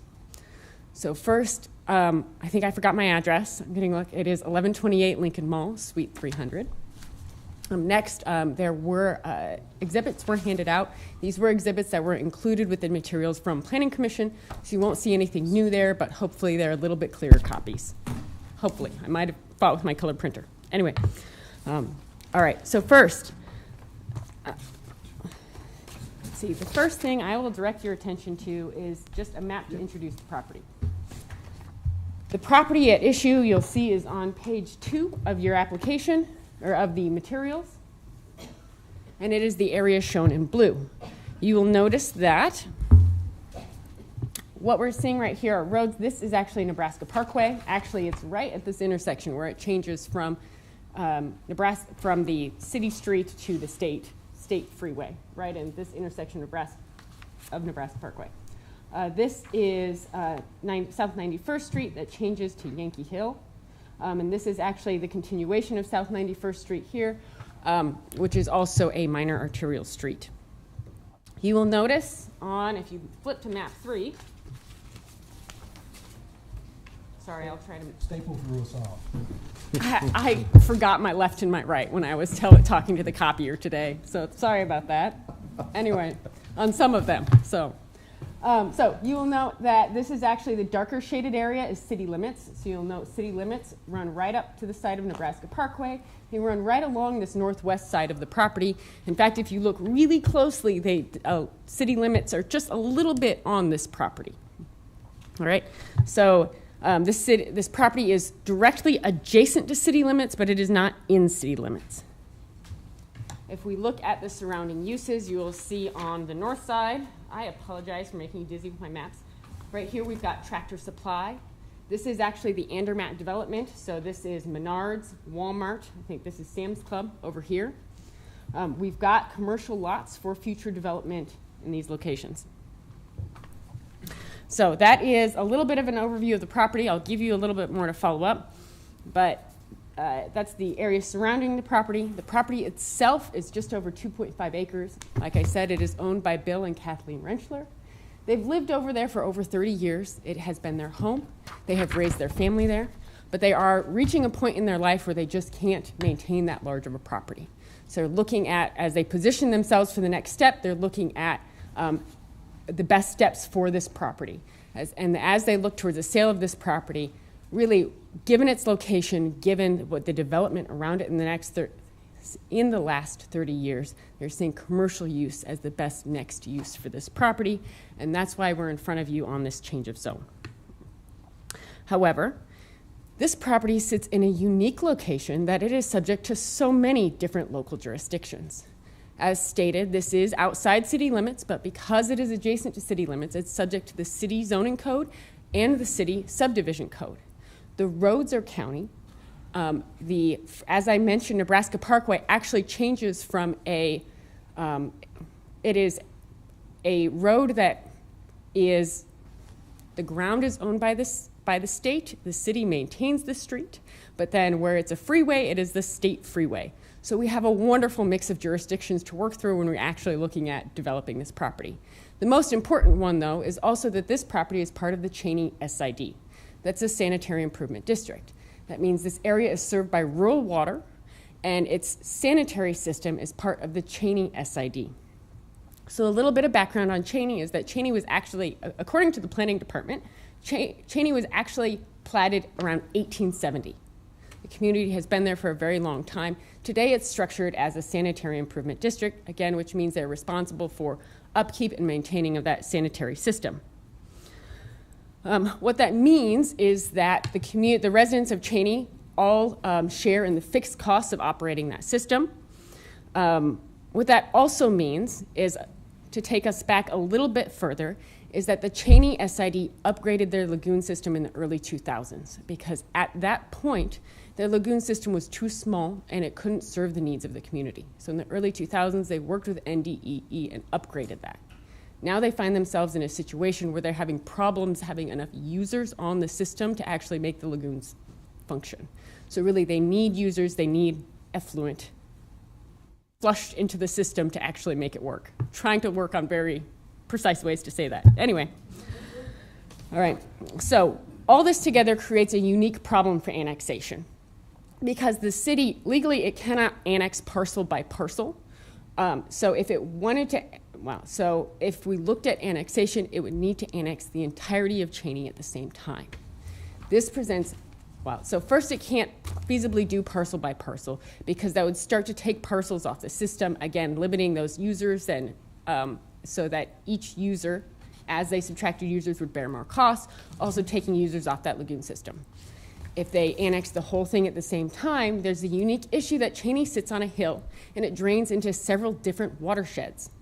And so where that's an issue is for the City of Lincoln's gravity flow sewer system, is that while the area north of First Street, and we'll bring out a map to kind of show this area.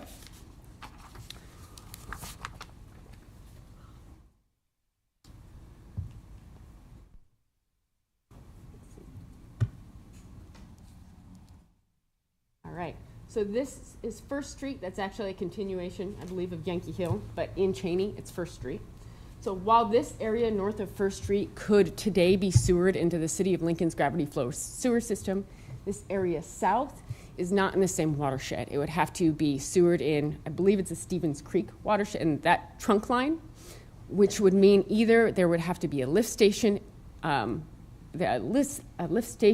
built to serve this area, or wait till a trunk line extension comes far enough along to serve this.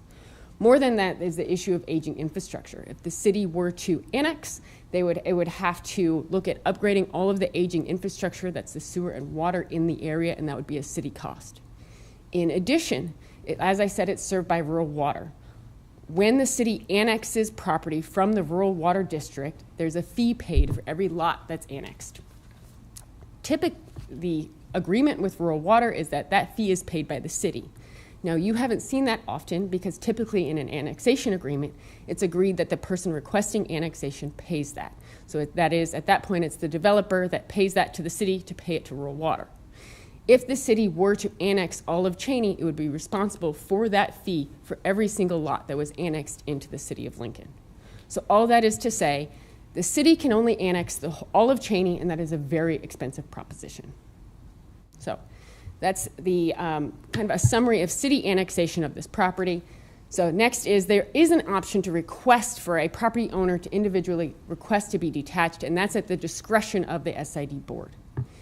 In this case, I started working with this applicant sometime in 2022. And that is actually when in first discussion of annexation, of change of zone, and we went to the Cheney SID board to request detachment in August of 2022.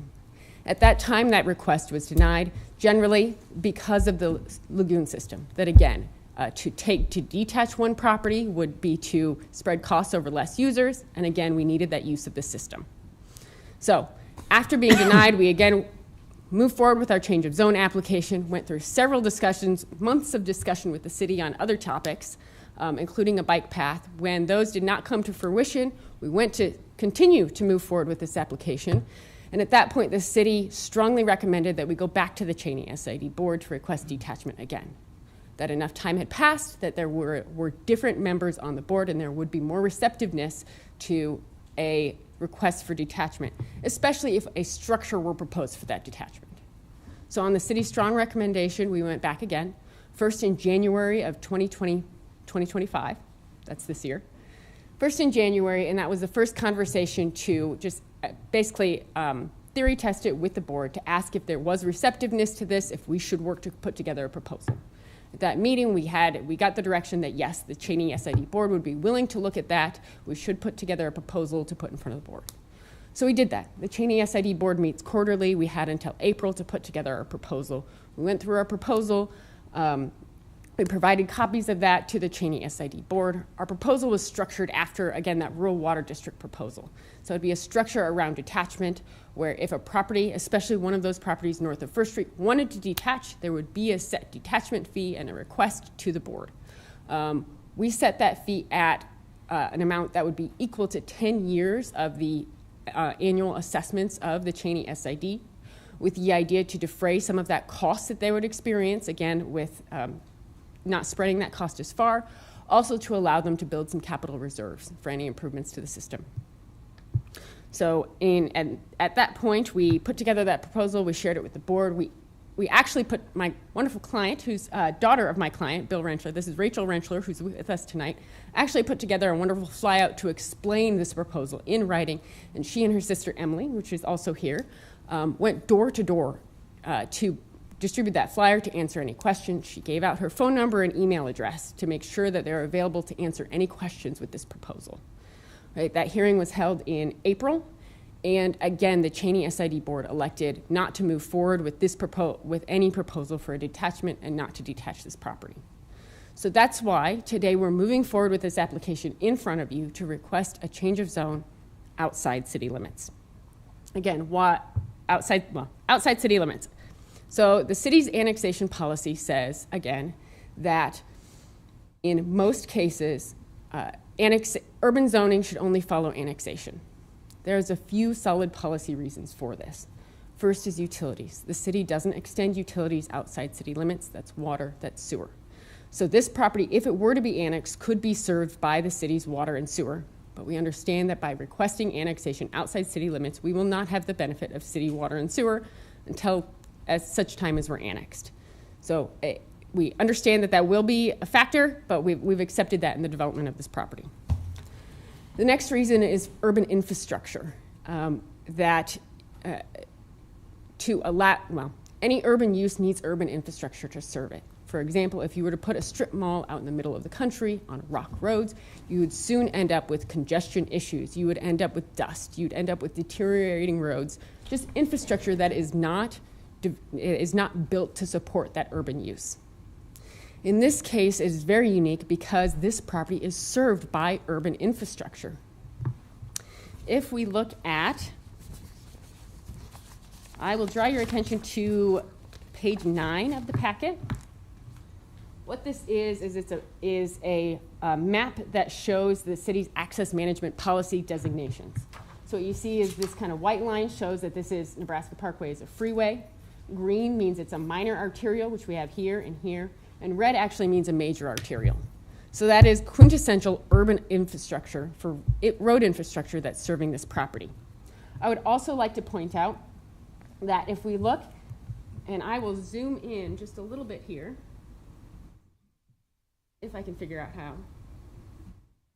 All right, well, I will ask you to look very closely at your map, but what you'll note is that this property right here, we've got a paved road that serves this property. This is access off Yankee Hill. What that means is if this property is commercially zoned, is that it won't mix traffic with the residential traffic. So we have a much more residential area down here that we will have the commercial traffic on a paved road served at the by a access point that is built to that urban standard. All right. And next, what I'd like to point out even further is that not only is this property served by urban road infrastructure, it's also served, it even has trails that serve this property. You'll note that this is an existing trail that is on the northwest side of the property. But even so, it goes so far as to point out that this property is served by a bus route. You'll note that this is actually a bus stop at the corner of this is South 91st Street and Yankee Hill that serves this property. So while in most cases, a property outside city limits is not served by urban infrastructure, in this case, we have an abundance of urban infrastructure available at this property. And finally, the third reason that typically we don't zone outside city limits is to ensure that urban uses aren't strategically locating outside city limits to avoid city fees. In this case, we've been working since 2022 to be annexed. And this is a case where this is not being done to avoid city fees. We've actively tried to be annexed. It is a case where we just can't achieve that annexation with the tools and with the jurisdictions where they are today. So that is why this property, this case, is not most cases.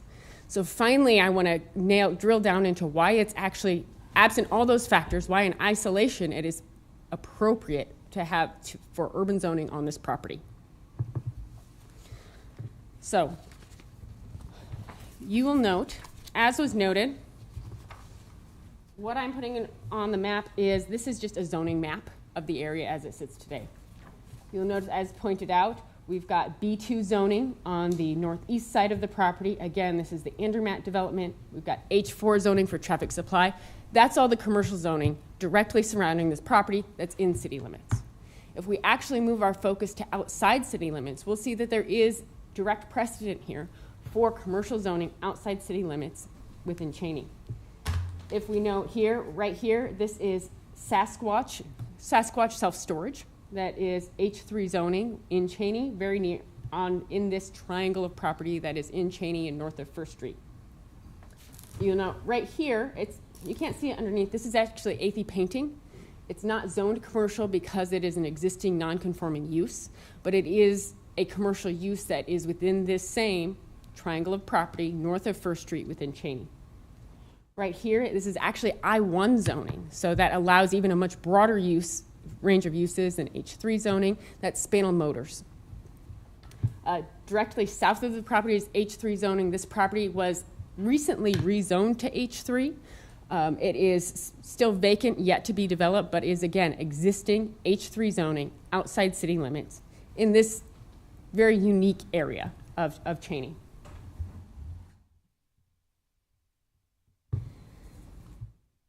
So it's for all of these reasons that the Planning Commission actually recommended approval of this change of zone outside city limits. That's also why we're here today asking for your approval of this change of zone from agricultural to H3 commercial outside city limits. So with that, I will stop and ask if you have any questions that I can answer at this point. Council questions? Councilman Duden first. And then Weber. And this area that's to the south and west of that property, kind of to the upper left of that circle, who owns that property there? All right, let me pull a map to make sure that we're talking about the same area. All right.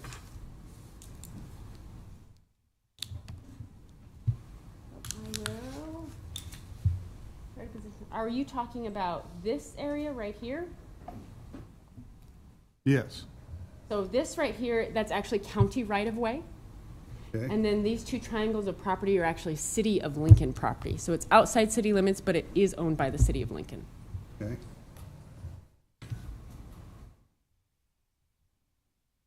Any other questions I can answer?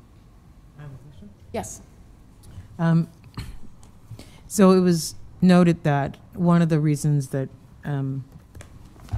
not wanting to zone outside of city property is so that commercially available properties right on the boundary don't get some tax advantage because they're not paying city taxes or impact fees. So I guess my question is, if they were to come into, well, if the property is rezoned today and is annexed later, will the parcel have to do impact fees? I will say it depends. It depends. Impact fees are paid at the time of building permit. So that depends on if a building permit is pulled before or after annexation. If this is already built out before annexation, then no, impact fees wouldn't be paid. They would be paid if at any time there's a change in use of that building. If it changes from office to retail, then impact fee, and has been annexed, then impact fees would be paid at that point. Okay. And then I know that we've got H3 just south of this. Yes. And what kind of commercial activities could go on this parcel, given the fact that there is some limitations because of the sanitary district? I mean, there seems to be an issue of capacity. Yes. So the H3 zoning allows a broad range of uses that includes office, it includes schools and academies, it includes some retail uses. And so all of those would be available under H3 zoning. As you mentioned, though, practically we've got limitations that this property has at 2.5 acres, it's a smaller footprint, which is going to limit it. Also will be on rural water. As we all know, rural water has limited capacity. And so really that water is going to be the biggest limiting factor. That is transparently why we work so hard for annexation. So we will have to find a user that, a use that works with the limited water capacity. Thank you. Councilman Weber. Thank you, Chair Carlson. Thank you, Ms. Post, for coming down. So I want to first touch on the annexation part. Yes. So the contention of, so I understand that for the city to annex all of Cheney SID, right, that would be quite costly. Can you explain to me again why it is a all or nothing approach? What stipulates that? Is that the city's annexation policy, or so and first, why in this instance? Yep. First, I'd invite city law to confirm what I have to say, that the SIDs are a creature of state statute. How those are annexed by a city is a function of state statute. City law department has taken the position that the city can't annex parcel by parcel, that under that statutory framework, it has to be all or nothing for the city to force that annexation.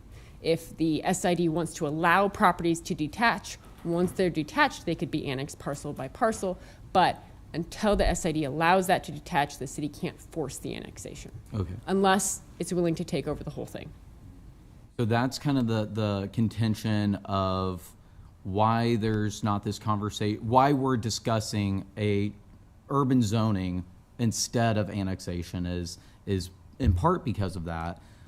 And then the contention becomes that to have urban zoning come ahead of that, it must be a unique case, right? In most cases, it's inappropriate.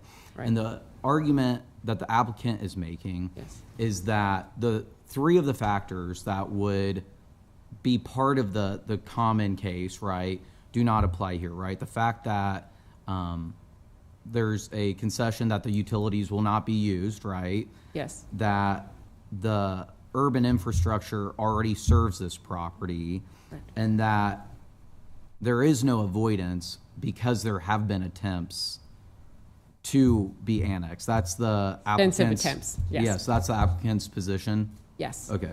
And then my last question is just on the detachment part. You mentioned that the SID again voted against detachment, right? Correct. Was there any rationale offered by the Cheney SID on voting against detachment, or was it just the sewer aspect of it, the lagoon aspect of it? Was there any additional rationale offered? It was a longer meeting. I would say, if I had to characterize it, I would say primarily would be, again, that even paying a fee doesn't solve the system of their lagoon system and needing users for that system. I think that Cheney, it's been there since 1870. A significant portion of it is a residential community, and this is really, as it becomes more surrounded by the city of Lincoln, that this is a change in character of this portion of Cheney, and that it is some hesitancy to see that change. There was also some discussion of what an appropriate fee for detachment would be. Like I said, we offered a fee of equal to 10 years of assessments. There was some discussion of whether a much higher fee would be reasonable. I would say that the applicant was open to some discussion of that fee, but the amounts that were suggested had no basis or logic to why that amount was suggested, while it was multiple times higher. So let me back up before I make that blanket statement. That there was the discussion of a higher fee based on the idea that back when the lagoon system was redone, that it was clearly, it was increased in size.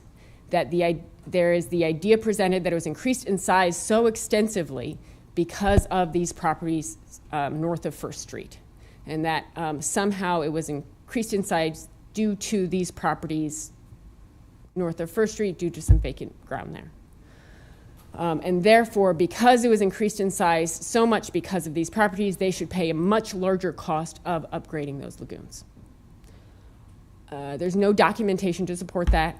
I haven't seen any materials that would support that. What I do know is that back when they were redone, the Cheney SID received communications from the Nebraska Department of Environmental Quality, I think that's what it was called at that time, that the current capacity did not serve Cheney, that it was having issues with its current flow and current use of the system and needed to be upgraded.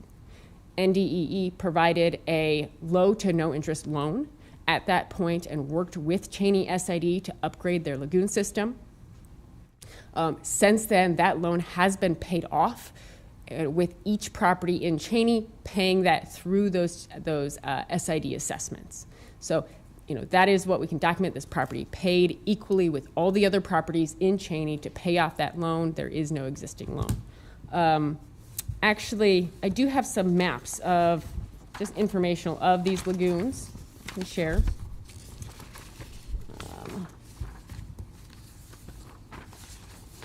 All right, this is the lagoon in 1997. This is actually taken off the city's development viewer. Again, 1997. You will see that right here is the lagoon system at that time. This is the lagoon system that was not sufficient to meet the capacity of Cheney SID. Let's see, this is the 2024 lagoon system, again, taken off the city's development viewer. You'll note that this is actually a detention cell. You note that it's currently dry because, well, at least as far as I can tell from this picture, it's dry. Again, because of those issues of needing enough users on the system, that this is also a cell of the lagoon. I think I've got, this is 2020, that maybe shows you just a little bit better of this northern cell and just the capacity of this system. Thank you. Other questions? Councilman Washington? I have questions of the Director of Planning.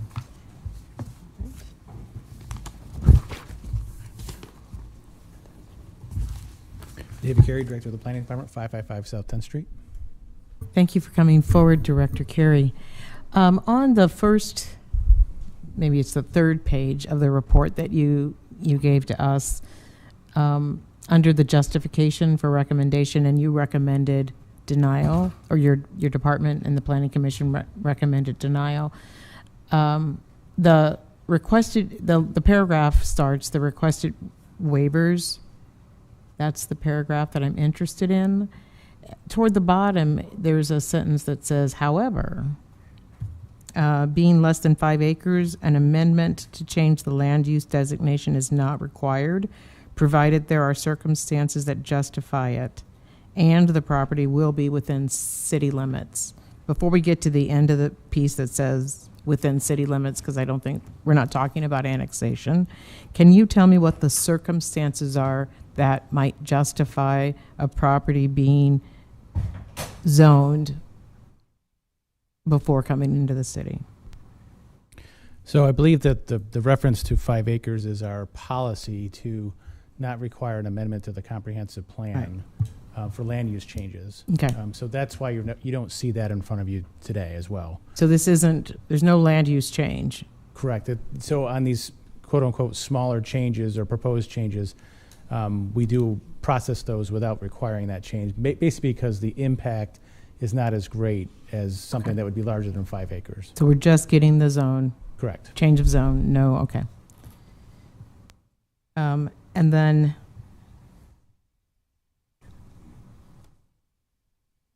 I think that might be it. You could clarify, though, on the impact fees. When are impact fees paid? So if they were to develop this tomorrow? Yeah, I believe Ms. Post was accurate in her assessment of kind of when it would happen. It's upon building, so if nothing were to be built, even if the change of zone were approved and then it was annexed at some point and then a building happened, then the impact fees would be paid at that point. Okay. And then lastly, I'm sorry, the staff, it looked like there was a staff note that they would recommend rezoning if the right-of-way was acquired, adjacent lots were assembled, and it's annexed by the city. I know I'm pulling from different pieces of the report, but can you explain the right-of-way? I would do my best. So I think the more important aspect of that information is the annexation piece. And obviously we're faced with, but we just discussed, is that we are faced with either annexing the entire SID or none of it. And there were two very real attempts to try to get the detachment to happen that did not get approved. I think the rest of that, the commentary about right-of-way, there was additional discussion through this whole process to try to work out a proposal that would address some of the right-of-way issues for 91st Street, as well as there's a trail there with a planned underpass grade separation, I should say, of Nebraska Parkway. Putting that aside, just to try to keep things as clear as possible for today's purposes, that's what that's referencing. There was an attempt to try to package this all up so that it all made sense for the long term, but it was really predicated on the idea of getting annexation approved. Thank you. Other questions for Director? Councilman Weber. Thank you, Chair Carlson, Director Carey. So my understanding, and correct me if I'm wrong, is the reason for the recommendation to deny, the staff recommendation, is that it's not compatible with the comprehensive plan because the comprehensive plan discourages this urban zoning outside of city limits and wants to maintain that it's a rare tool if ever utilized. Is that accurate? Yes, that's accurate. Okay. So when the applicant via Ms. Post makes the assertion that this is one of those rare instances for, you know, the several reasons that she listed, what is the planning department's response to that? So what we decided to do is to recommend denial based on how you just explained it, that has been our policy. We have been consistent with that over time, and we wanted to at least put that forward for a consideration for a decision. Ms. Post provides a lot of information that provides a counter argument to the recommendation of denial.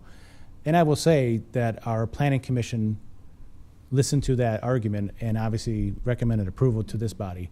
I do believe that this is a very unique case. I think we can take that forward with whatever decision you make on this. There was a lot of effort put forth to try to work this out. We weren't able to get there. So I would say that the recommendation of denial is really based on that policy that we try to be very consistent with. We want to continue to be consistent with that.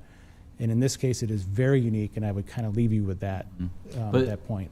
So the policy, though, of the comp plan right is not necessarily a blanket denial in a situation, in unique situations, but instead, under certain circumstances, may be permissible. No? Yes? Yes. So the answer is yes. And I think that's exactly what Ann has been making that argument based on that point, which is under certain circumstances, it may be more appropriate to allow for this to happen. Okay. And then, so, and I believe this is piggybacking off of Councilwoman Washington's question, right? But I see that H3 vacant, area to the south. And I'm wondering, as, one of these decision makers, what makes this lot any different than the one south of it when it comes to an H3 zoning? So we had a very similar conversation a few years ago when that was approved. Yep. And so in one way, I would say that the planning department and the staff recommendation is being consistent in that sense. Yes, absolutely. It doesn't take away the fact that this is a complex area. It has some challenges. Clearly, the city council and the city approved that change of zone. So we have that H3 sitting there now.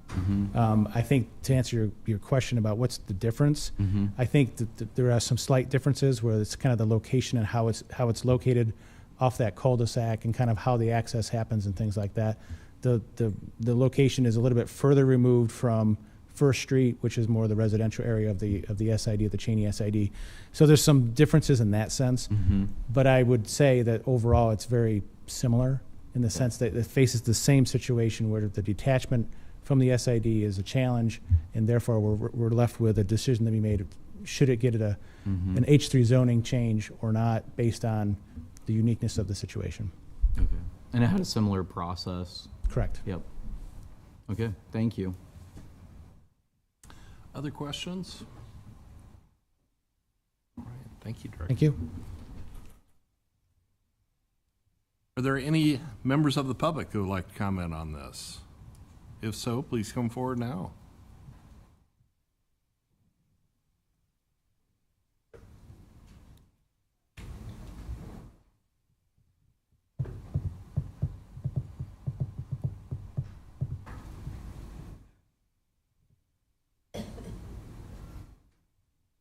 welcome.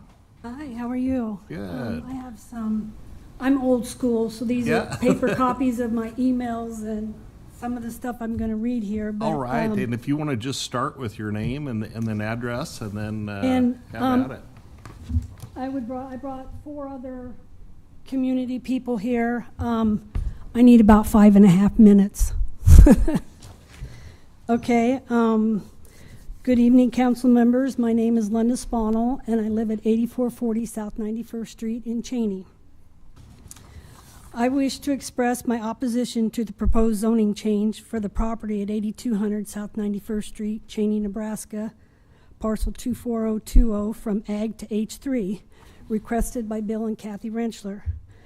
As a concerned resident of Cheney, I urge you to consider the broader implications this change would have on our rural community. Cheney lacks the infrastructure of urban areas like Lincoln. Our roads are primary dirt and old highway. We have no sidewalks. We have children between the ages of 10 and 13 that walk these roads daily to attend Maryland Moore Middle School. And increased traffic from commercial development would significantly heighten the risk to their safety. This proposed change would further alter the character of the community and increase traffic through an area ill-equipped to handle it. I have personally contacted the county engineer office, the Building and Safety Department of Lincoln, Bennett Fire and Rescue, the Rural Water District, and the Cheney Sanitary Improvement District Number 5. All share concerns about the timing and suitability of this rezoning. The SID Number 5 has formally opposed this change, citing that Cheney is not included in the City of Lincoln's 2040 Comprehensive Plan of Annexation. This was a key reason for their denial of the detachment request. Without a clear plan for integration into Lincoln's infrastructure, this zoning would place an undue burden on Cheney residents. 3 years ago, the City Council approved H3 zoning for a nearby property at 8230 South 91st Street for Mr. Hanshaw. That property remains undeveloped, and its full impact on our community is still unknown. Approving another commercial zoning request before understanding the consequences of the previous one seems a little premature. If the council proceeds with this zoning change, we respectfully request that the city commit to providing Cheney with the necessary infrastructures to protect our children and residents. There are seniors, families, and individuals who regularly walk along 91st Street, including accessing the local bus stop. Their safety must be a priority. If this property is to be incorporated into the city limits, we would suggest or urge the city to create a direct access road from Nebraska Parkway rather than routing the traffic through our residential community. The burden of increased traffic should not fall upon our community. My husband and I have lived in Cheney, just down the street from the Renchlers, for over 30 years. My family's roots are in this community, run deep. My parents live here, I attend church here, and I've served on the SID board for approximately 15 years. Since moving in, we've been active, engaged residents, always striving to do what's best for Cheney. I have emailed each of you outlining our concerns regarding the rezoning request, and I sincerely hope you will consider those points and vote to deny the proposal.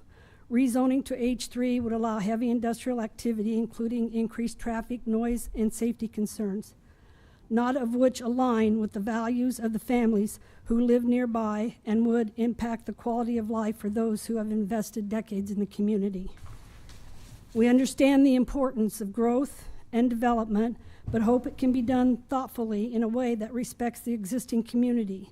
If you approve the request, we would ask that you consider the following: no through traffic signals, help enforce the speed limit out there, establish a formal agreement for road maintenance to address the increased wear and tear on some already really rough roads, invest in pedestrian safety infrastructure, require landscaping buffer zones and visual screenings to reduce the visual and environmental impact of the commercial property to our homes. Additionally, we are concerned that the only current access to the property runs directly through our community. This raises serious questions about traffic flow, safety, and long-term infrastructure strain. We ask that the council review current traffic patterns and explore installing alternative access routes that would minimize disruption to our community. All of us here tonight from the community opposed to the rezoning because of its impact it will have. Please help us keep Cheney a safe, rural, and family-friendly community. We thank you for your time, service, and thoughtful consideration of these concerns. We trust that you will make decisions that reflect the best interests of Cheney and its residents. Thank you. Any questions? No? Okay. Is there anyone else from the public who would like to comment? If so, please come forward now. My name is Charles Sponnell. My wife and I own that I-1 property at 8400 South 91st Street in Cheney. I'm not here to talk about that. I'm here to give you a little insight onto this sewer deal. In the 90s, my wife was on the sewer board. Those two little ponds were very old, and I assume they sealed in. It got to the point where we couldn't control it no more. So the two ponds that you've seen on the map, the little square one and the big kidney-shaped ones, those what replaced our two small ponds. My wife again went on the sewer board in 2020. When I went out there to look at the sewer ponds, you could see the discharge pipe in the bottom of each pond. That's how low they were. And I'm going to divulge some stuff here I probably shouldn't, but I shut the water off to the north pond, the big kidney-shaped one, so we'd have more water in the small one, so the discharge pipe wasn't showing. Currently, and to this day, that smaller pond, the square one, has 2.5 feet in it. The concrete marker up the side of the bank is 9 feet. To give you an idea how much discharge what we have in Cheney now is supplying in the ponds. That's all for me. Thank you. Any other members of the public like to comment on this? Go ahead and come forward. We do have 2 mics if you wanted to line up on either side if there's others. Bob Richardson, I live in Cheney. I built a house there in 1980. Do any of you people go look at this stuff before you, do any of you drive by and take a look at this? Well, the last H3 you gave has a dirt pile on it about unbelievable big with weeds growing 3 and 4 foot tall on it, and the developer don't have enough money evidently to keep going. So when we drive into Cheney, that's the first thing we see when we drive into town. I think you guys need to drive, if you're on city council, need to drive by these places and look before you vote on them.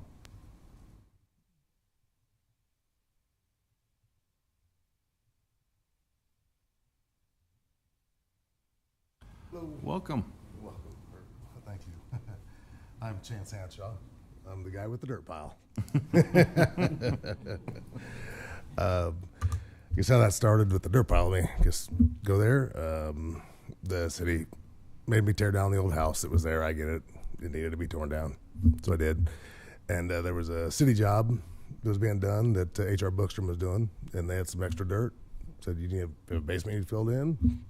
They started bringing it over, and, well, they brought over a lot more than I thought they were going to. So anyway, the dirt pile is going to go away, but that's nonetheless. But it's obviously, you would assume that I 100% support the Rensselaer's application. It makes nothing but sense for that place to be zoned commercial. I've lived there in the town, not the entire time since I was born in '76, but a very good part of it. And in all that time, when I was a kid growing up, everybody said that's going to be commercial property someday. Just always was known. So anyway, here we are today. I bought that property from a guy that I used to mow that grass when I was a kid for $10 a year for the yard, you know. But as far as the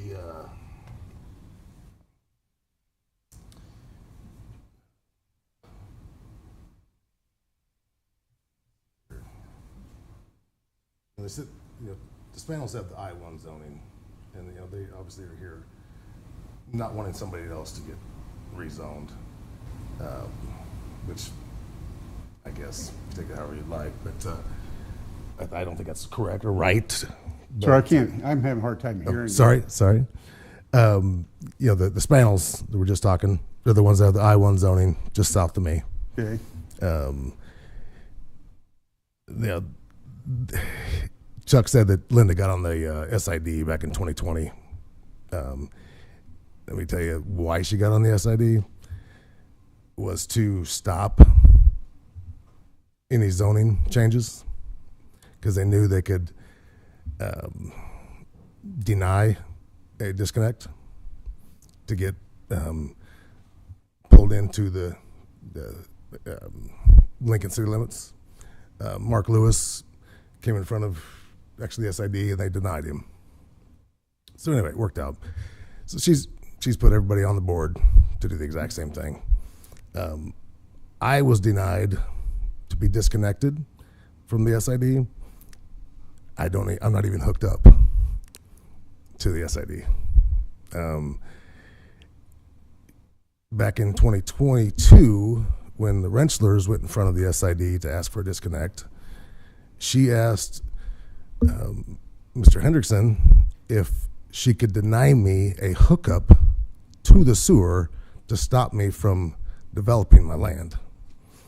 So you guys have to see the writing on the wall here. What is it? You need more fluent or do you not? You know, you would think that they would say, sure, hook up, give us as much as you can.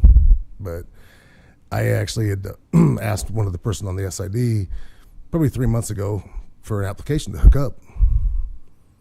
Not a call back, nothing. So they're still trying to use that card to keep me from developing. Obviously, I got my rezone. It's going to get developed someday. I'm not sure where Bob's coming at for me not having the money to do it. I don't have the water to do it right now.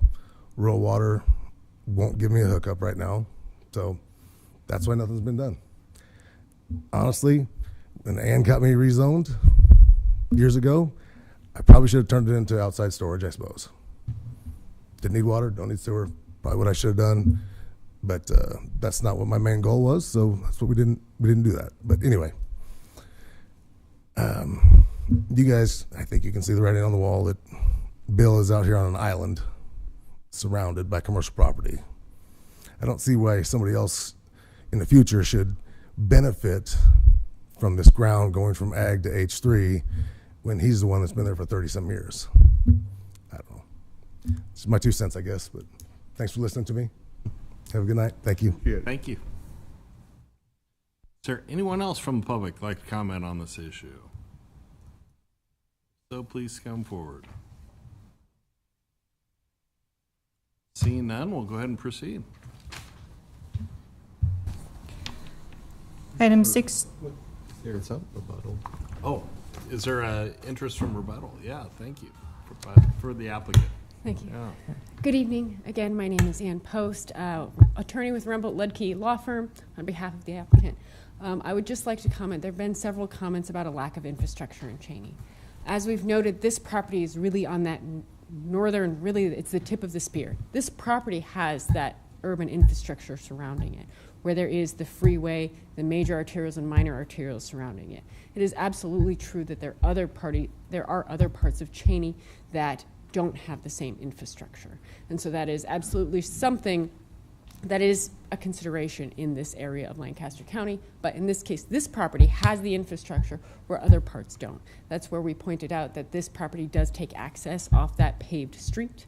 That's where also you would note that there is a zoning agreement in place with Mr. Hanshaw's property, that there would be a driveway from his property to allow commercial access to the other properties that are north of First Street, just to make sure that any commercial development in that area utilizes urban infrastructure and doesn't mix with those residential uses south of First Street to ensure there is that separation, that the infrastructure, commercial infrastructure supports a commercial use here.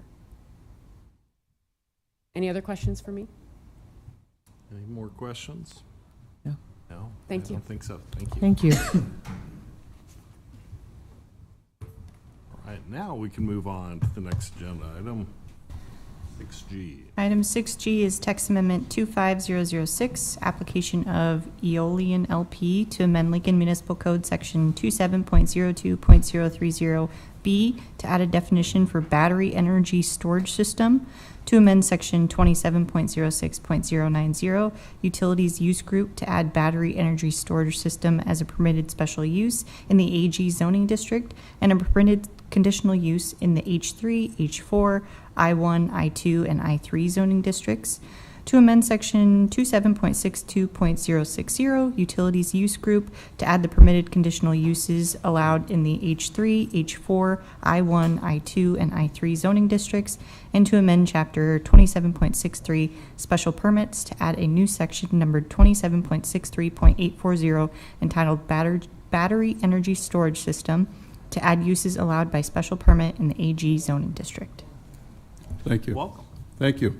Good evening, Chair Carlson, members of the City Council. David Levy, Baird Home Law Firm, 625 South 14th Street. We have a brief PowerPoint here. With me is Lee Peterson with Eolian. Fortunately for me, Lee will take most of the PowerPoint, so I will turn it over to him and let him introduce himself, and then I will close, and we'll be here happy to answer any questions. Yes, thank you for your time this evening. I'm glad to be here. Lee Peterson, Eolian Energy. I live at 1145 James Court in Lafayette, Colorado. Long time, I'm a Husker. So glad to be here, though. Yeah. So just want to take a little time to talk a little bit about who we are, Eolian, and walk through this PowerPoint presentation. You all have copies there. Be glad to answer questions along the way. If I don't ask you, if you think of it, just ask, please. So Eolian is we have a pretty large footprint. We have 5 projects in Nebraska that we're working on, battery energy storage system projects. In Nebraska, I work on primarily the central part of the country. We also have one in Independence, Missouri, and Oklahoma, and down through Texas. So pretty large footprint. We've been around a long time. We have the capability to do what we're looking to do and looking forward to doing it in Nebraska. We currently have 4 batteries running. They're up and operational, 1 in California and 3 in Texas. That's a layout of those right there. We know how to build them, we know how to run them, and we do a good job of it. So just to give you an idea of what the capability of this is this battery field, if you will be able to support 34,000 homes for 24 hours. It's called a 4-hour battery system, but overall, what it has the capability of is maintaining power for 24 hours for 34,000 homes. I only know this because I Googled it. That's about a fourth of the homes in Lincoln. Safety, this is just an overview of this particular one. It'll have a 4-hour duration. We look to have it up and running in 2028. We'll still go through all the processes through the Nebraska Power Review Board and all the other systems and checks with that. It is adjacent right next to Rokeby Substation. And one of the great things is, and you'll see the value that we add to the community, but we draw on very few services. We don't have really any traffic after construction, no sanitation, no water, really very, very low impact. And the technology is rapidly changing, and so we're always on that edge of the most current energy storage technology to make sure that we're, and all of it complies with building and fire codes. So safety's a huge aspect of what we do, and to make sure that things run well. The whole second attach or handout that you have is about the safety, and just in a nutshell, what it is the design of the batteries themselves are designed to be safe. The operation of the batteries themselves are designed to be safe. And then ultimately we partner with local community and fire department leaders to make sure they understand that we have a going relationship. They're monitored 24 hours a day, 7 days a week, not just by machines, but by people too. And if any deviation starts to happen, we're right on it, because quite frankly, it affects the value of the battery. So these are some just big numbers in terms of economic development and value impact. There are on the front side some jobs in terms of construction and earnings, and those outputs. It creates it's a very significant. Each project of the 5 projects, each of those projects will have a significant economic impact beyond just keeping the lights on. So and you'll see more on the next one. In terms of property tax over the life, so these batteries have a useful life of about 20 years. This will generate about $8.5 million of property tax over that time. Nothing personal about public utilities, but they don't pay taxes. So just a point. So, and David. Okay, thank you. I do just want to point out again, Lee made reference a couple times to particular projects that they're working on, but what's before you tonight is a proposed text amendment to the City of Lincoln zoning ordinance. So this would affect citywide, not just for Eolian, but anybody who wanted to apply for this, build one of these projects in the AG district, the H3, the H4, the I1, the I2, and the I3. So this is, I know you all know that, but I just want to be very clear, this is not a request or anything about a particular project per se. This is a request to amend the City of Lincoln zoning ordinance to allow somebody to apply, Eolian or anybody else, to apply to construct one of these projects. Eolian does support the adoption of the text amendment proposed by the city staff. Our original proposal that we came to the Planning Commission with differed in the major respect that whereas the city staff's proposal would make this a special permit use in the ag district and a conditional use in the other districts that I listed, our proposal also had this as a conditional use in the ag district. Our theory in that was twofold.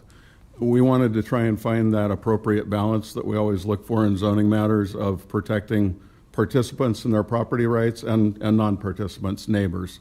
And so in that proposal with that conditional use, we put particular parameters that one would have to meet, for example, proximity to a substation.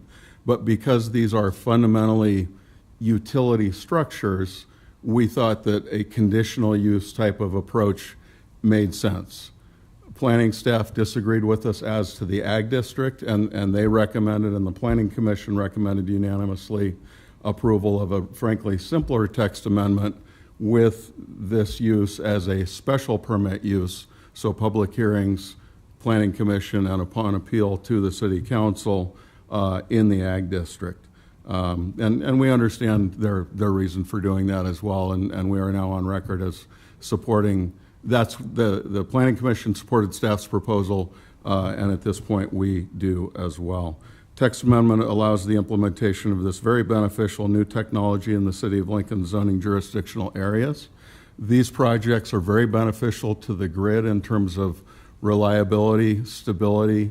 Right now, these are the fastest projects to market, bringing significant new capacity. The Southwest Power Pool, where all the energy goes to and comes from, continues to increase significantly its capacity reserve margin requirements, and a lack of electrical capacity to meet those requirements is something that's holding us back as a state in terms of economic development. These systems are the fastest to bring capacity as well as significant energy resources to the grid to help the citizens of Lincoln, to help Lincoln's economic development in this particular case, to help the businesses of Lincoln as well. Again, as a special permit use in the ag district, there would be notice. There would be at least one public hearing at the Planning Commission as well. One last point I want to make, and I want to be very clear about this, and I apologize again, I don't mean to be redundant, but for the council and for people behind me, what we're talking about is not a battery that's associated with a solar farm. It's not a battery that's associated with a wind farm. This has nothing to do with solar farms, wind farms, natural gas plants, coal plants. It's energy agnostic.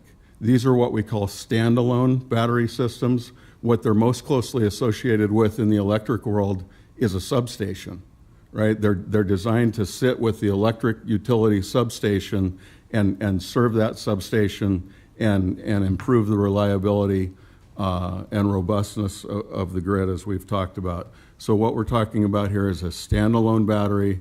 Doesn't have anything to do with wind or solar. And with that, we're happy to answer any questions. We'll certainly appreciate an opportunity for rebuttal if necessary. And of course, we do respectfully request the council approve the proposed text amendment, which again is the one that staff and the Planning Commission have recommended to you. With that, happy to answer any questions. Thank you for the time. This is what they look like. So just yeah, we didn't want to forget the pictures. Yeah.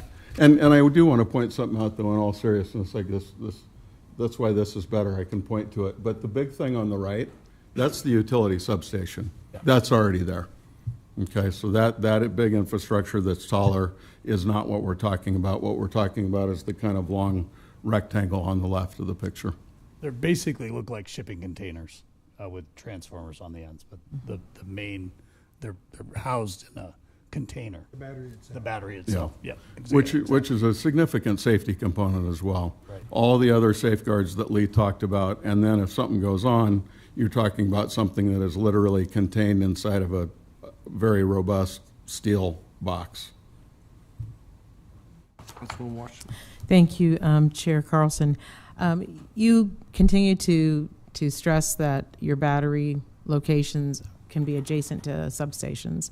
And I am curious, then you showed us pictures, do you have contractual relationships with utility companies, or what's the relationship in each of these slides you've shown us? That's a great question. Yes, the interconnection agreement is ultimately then we work with the transmission owner to then directly connect to that substation. Believe it or not, the point of interconnection is down to about a square yard.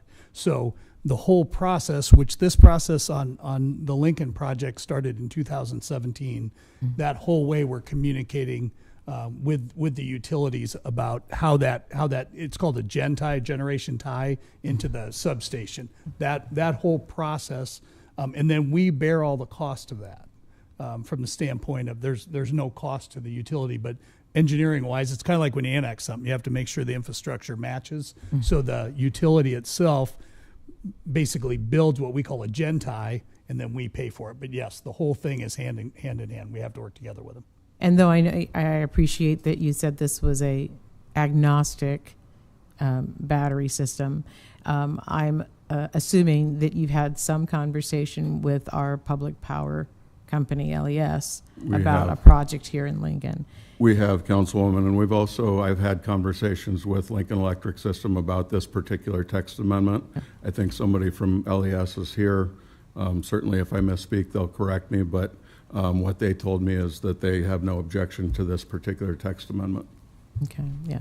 I'm really glad you're a Cornhusker, but we are a proud public power state. Hey, absolutely. I totally understand. Just in the projects not on here, our largest project that's on that list is Padua, which is just outside of San Antonio, and we're working with the largest public utility in the country, CPS there. And we started with a 50 megawatt battery, and that's going to grow to over 400 megawatts. We continue to add with CPS. So, and we're also working with public utility in the state of Oregon. So we're very familiar with that. Thank you, though.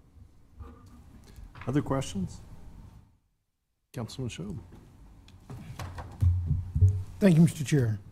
Gentlemen, thank you very much, and thanks for the lovely handout. I want to refer to the Ventura slides, the slide previous to the one from the Chisholm. Yes. That one. Yeah. So that looks like it might be a quarter of a block. How much square footage on average, or how much acreage? Or that's a great question. This is our smallest project, 11 megawatt project with 4 megawatt hours per. This is a very small one. The one we're looking at, we own the land in Lancaster County next to Rokeby. It's 54 acres. The footprint of the battery system itself, including the substation. We have a substation on our side. You can see on the other ones better. Is about between 20 and 25 acres with lots of buffer. So we have a 54 acre site with lots of room.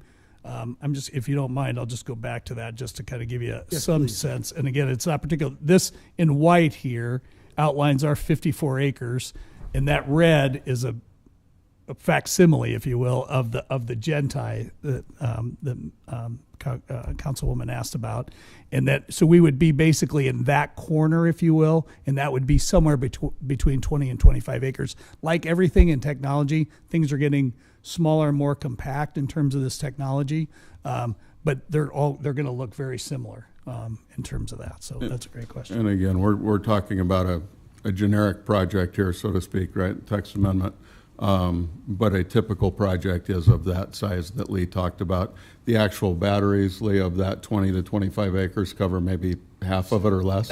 7 or 8 acres themselves, yeah, correct. And then yeah. you've got the gravel area around it, the fence, all of those things. To give you an idea, sir, this is an 11-acre site that we're looking at right now, and that's 100 megawatts. So that's it varies a little bit, but it basically has a ring road, and it looks a lot like that. And then the substation is kind of there at the top, our side of it, and then it interconnects with the other substation.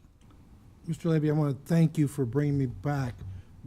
While these are nice pictures and pretty projects and help me visualize it, what we're talking about is changing a text amendment to our code to allow you to explore doing this. Correct. Correct. Yes.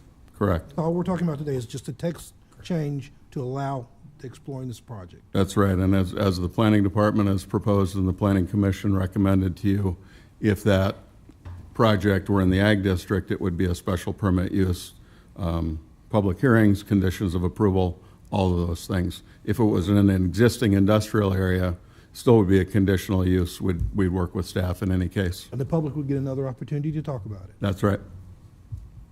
Thank you, gentlemen. That's all my questions, Mr. Chair. Councilman Duden? I've got a couple questions.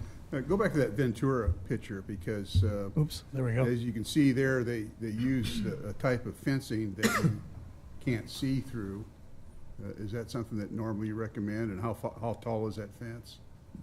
I don't know for sure. I've been there. I would say it's probably about 8 feet would be my hunch on that. But yeah, depending on where it is, it actually helps. Like oftentimes we'll find with fire departments, they don't like the screening. They want to be able to see what's in there.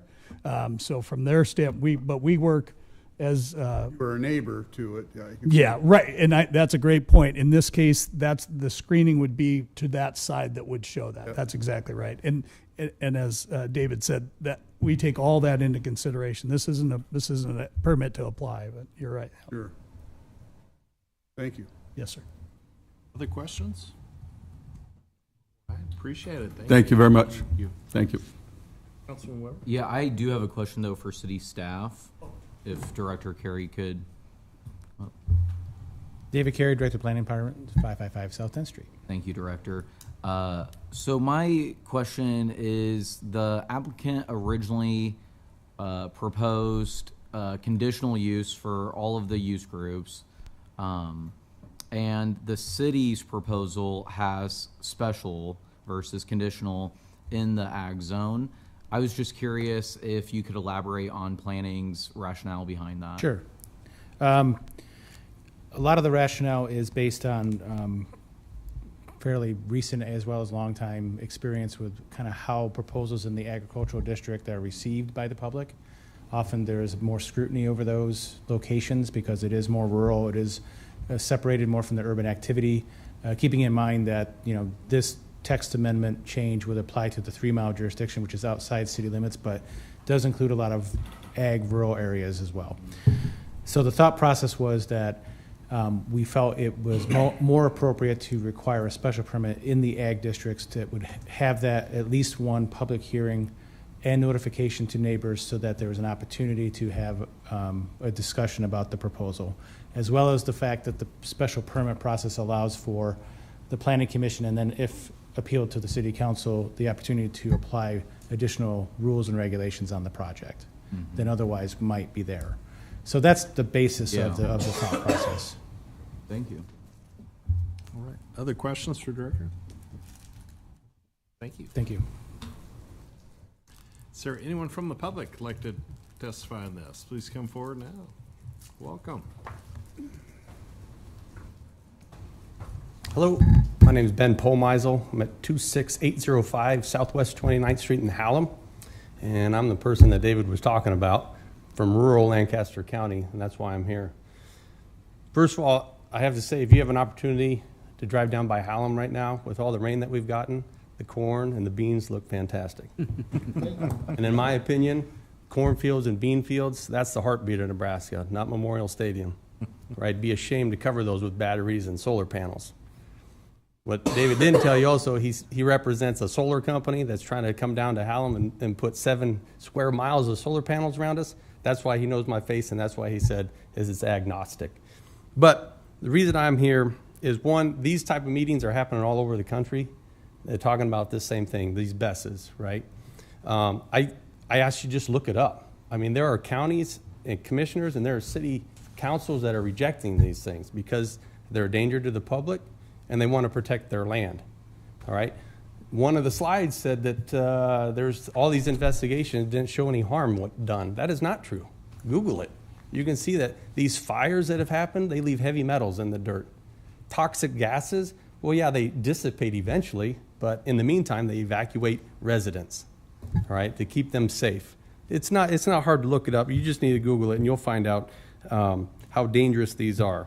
Now, I oppose text amendment 25006, not in whole but in part.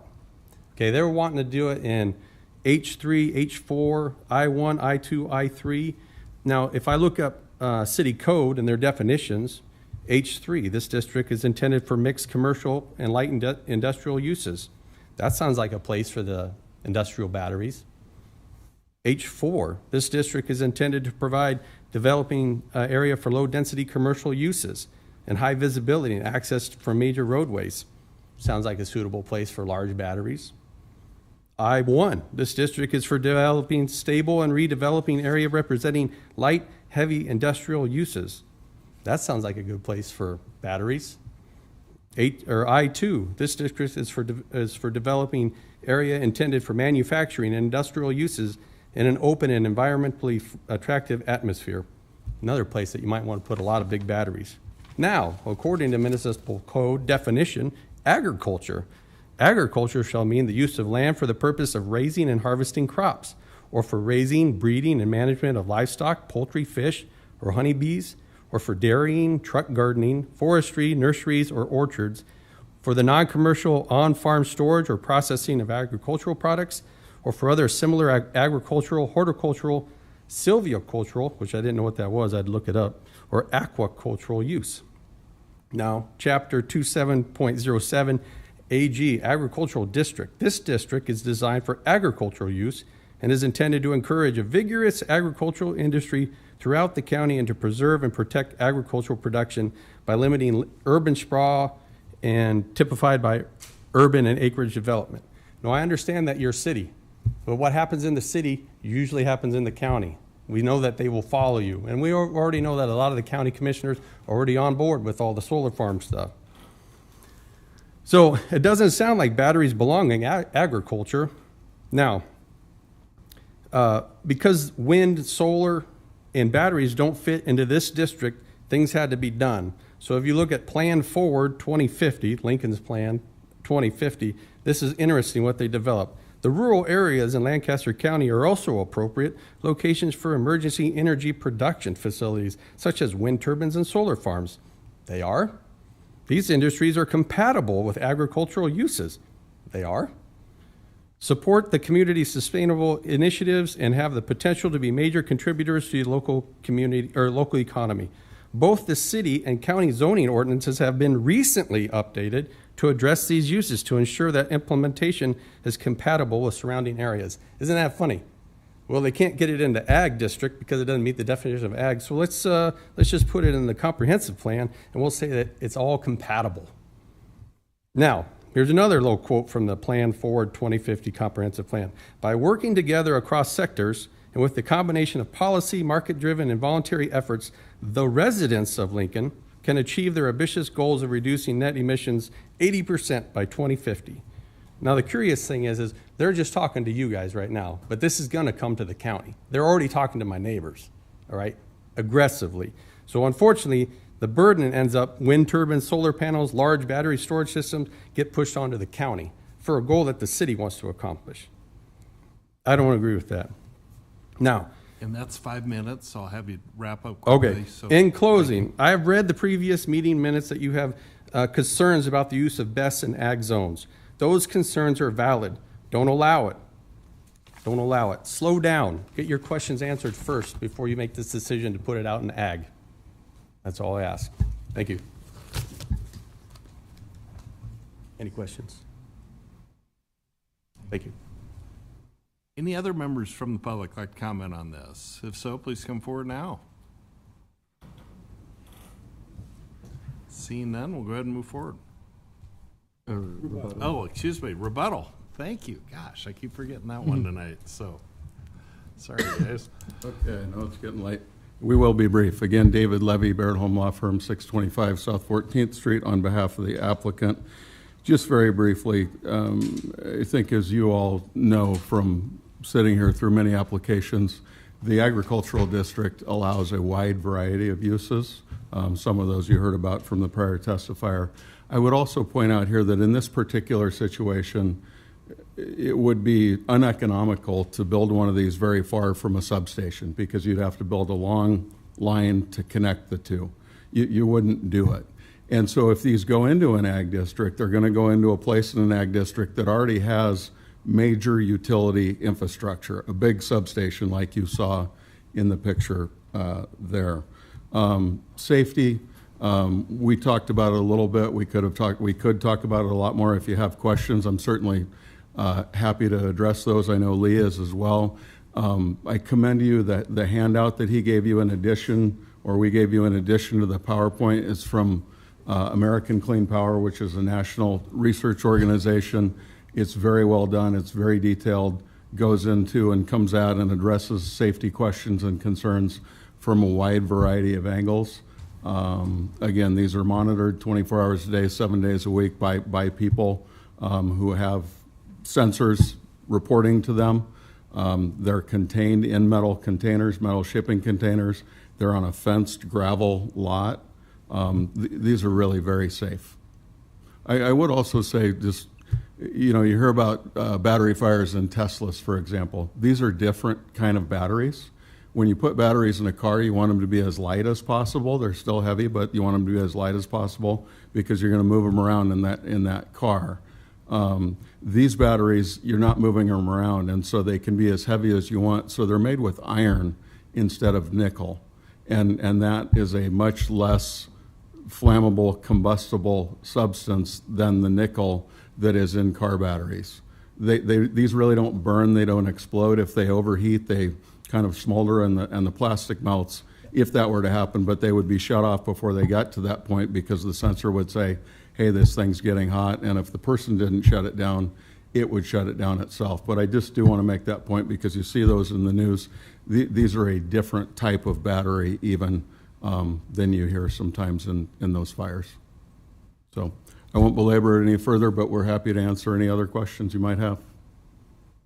Just one small point, that when you Google it, the fires that happened were in the two major ones were in contained buildings. This is very early vintage batteries. These are in the field. They're open. You can see that they are.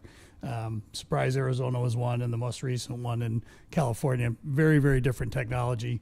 An expert on it said that's like comparing, if you remember when Pintos blew up when you hit them from behind, that'd be like comparing a Pinto, 73 Pinto, to a Ford Lightning pickup. I mean, it's just two totally, completely different technologies, and everything about it is different. They're monitored literally every day, and it's when they begin to degrade in any way beyond the most efficient way, we're looking to change them out. I mean, that's how they stay efficient. So very, very different technology. So glad to answer questions, though. Thank you. Thank you. Appreciate the time.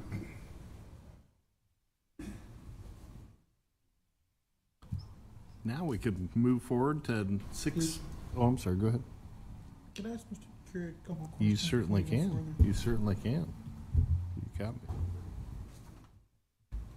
I'm sorry, Mr. Chair. I did that. You are fine. Mr. Curry, thanks for coming up again. I'm just to make sure that I understand. What was presented to us was just a text amendment change. Correct.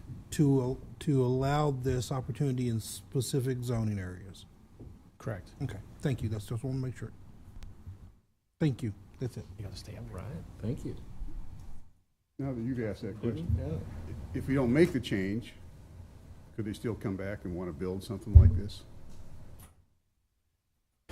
I think under the scenario where this wasn't approved, what I would say is that if there was a project that wanted to try to accomplish what this is trying to allow for, would have to be packaged up with a similar zoning code change to allow it to happen.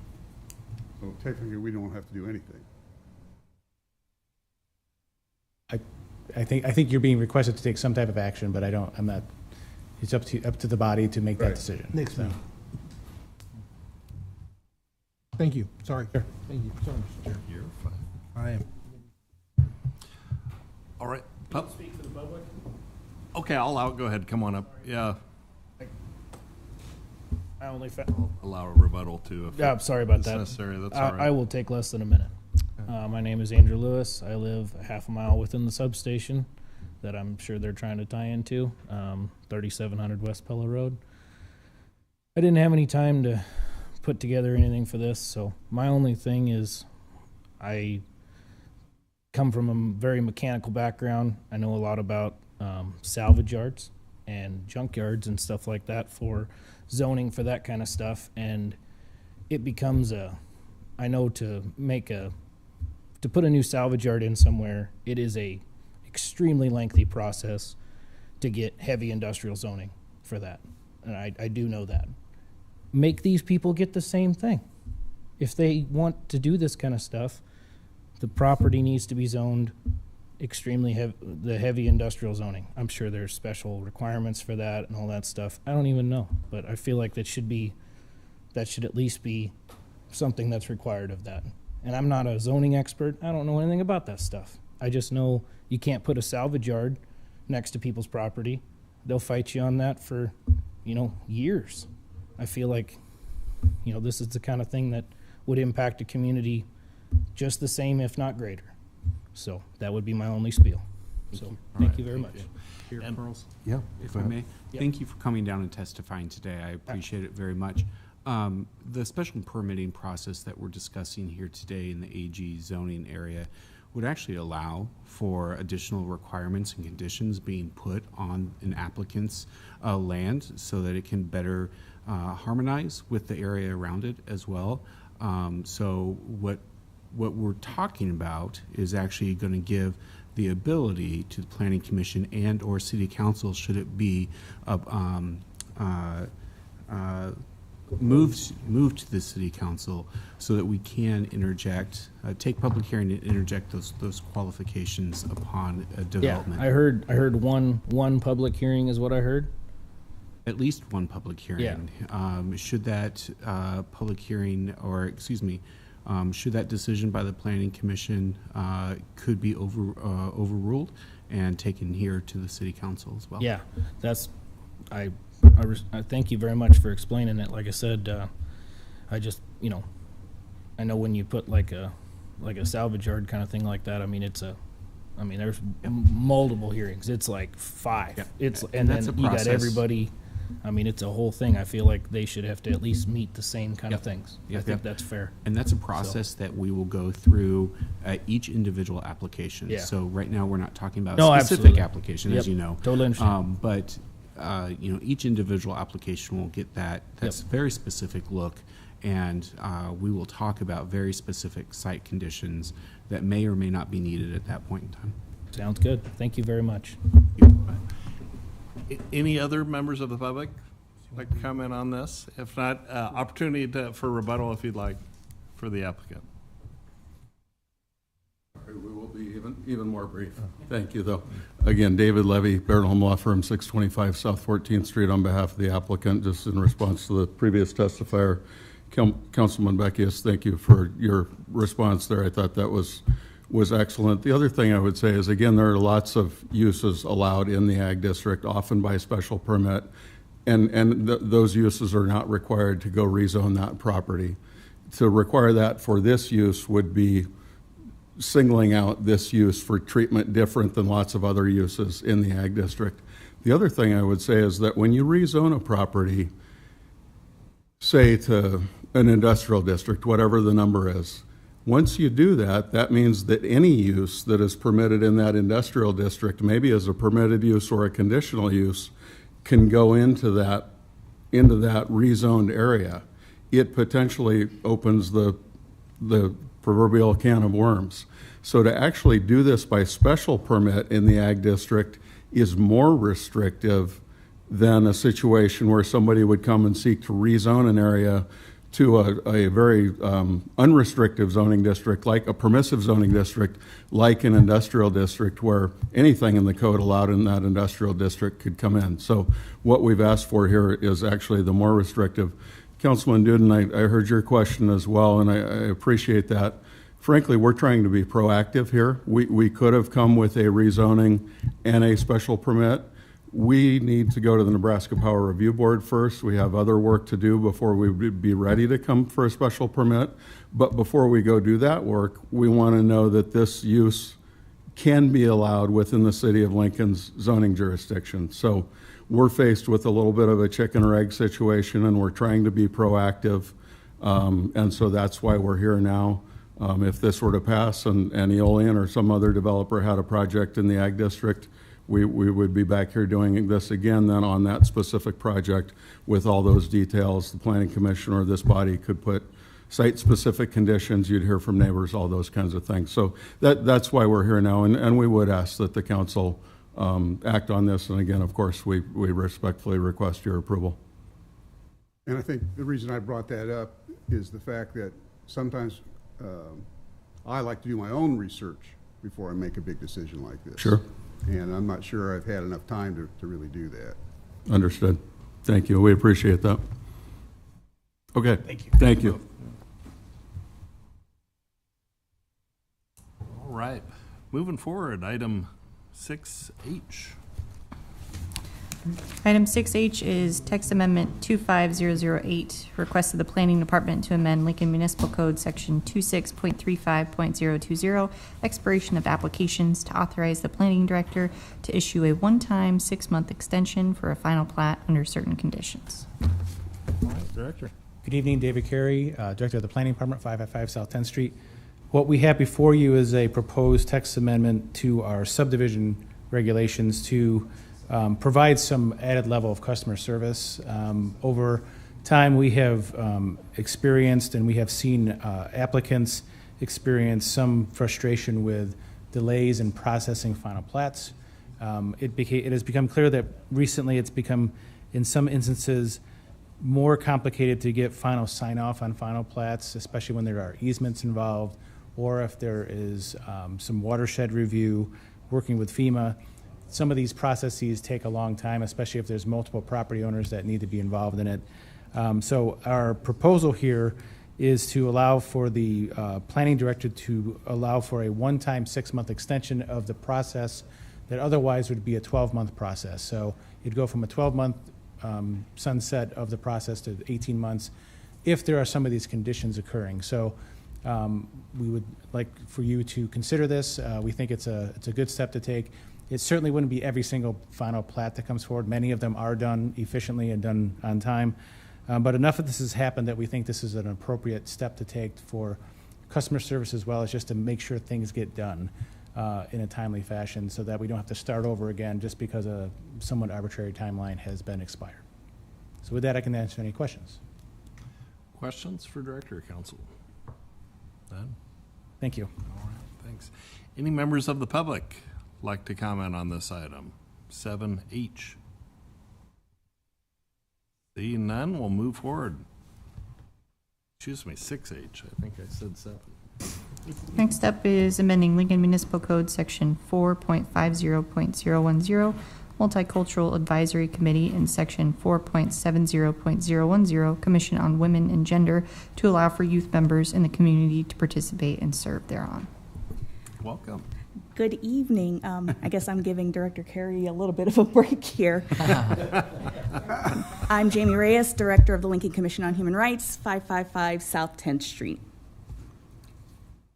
We are here to discuss an amendment to the municipal code. First, Section 4.50.010, the Multicultural Advisory Committee, which currently consists of 11 members. This amendment would take that from 11 members to 13 members, and adding 2 youth members who would be current high school or college students. High school students would have to have completed their freshman year of high school.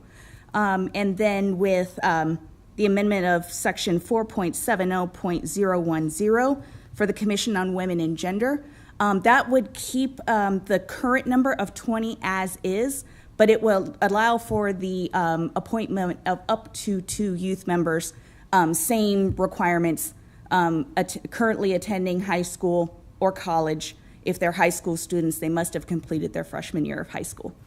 I'm happy to answer any questions. Any questions? Councilman Weber.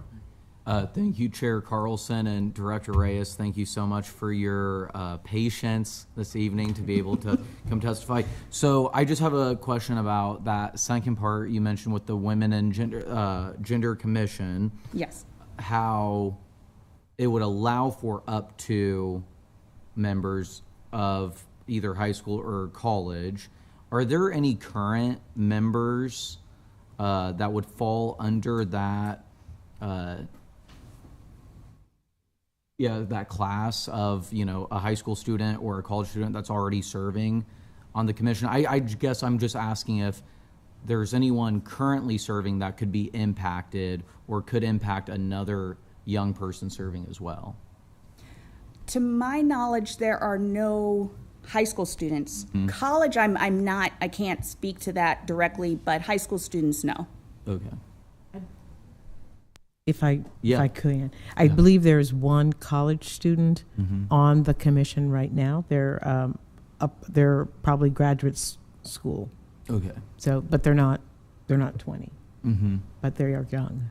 Yep. But they're and enthusiastic and willing to serve, right? Yes, absolutely. And so they would have.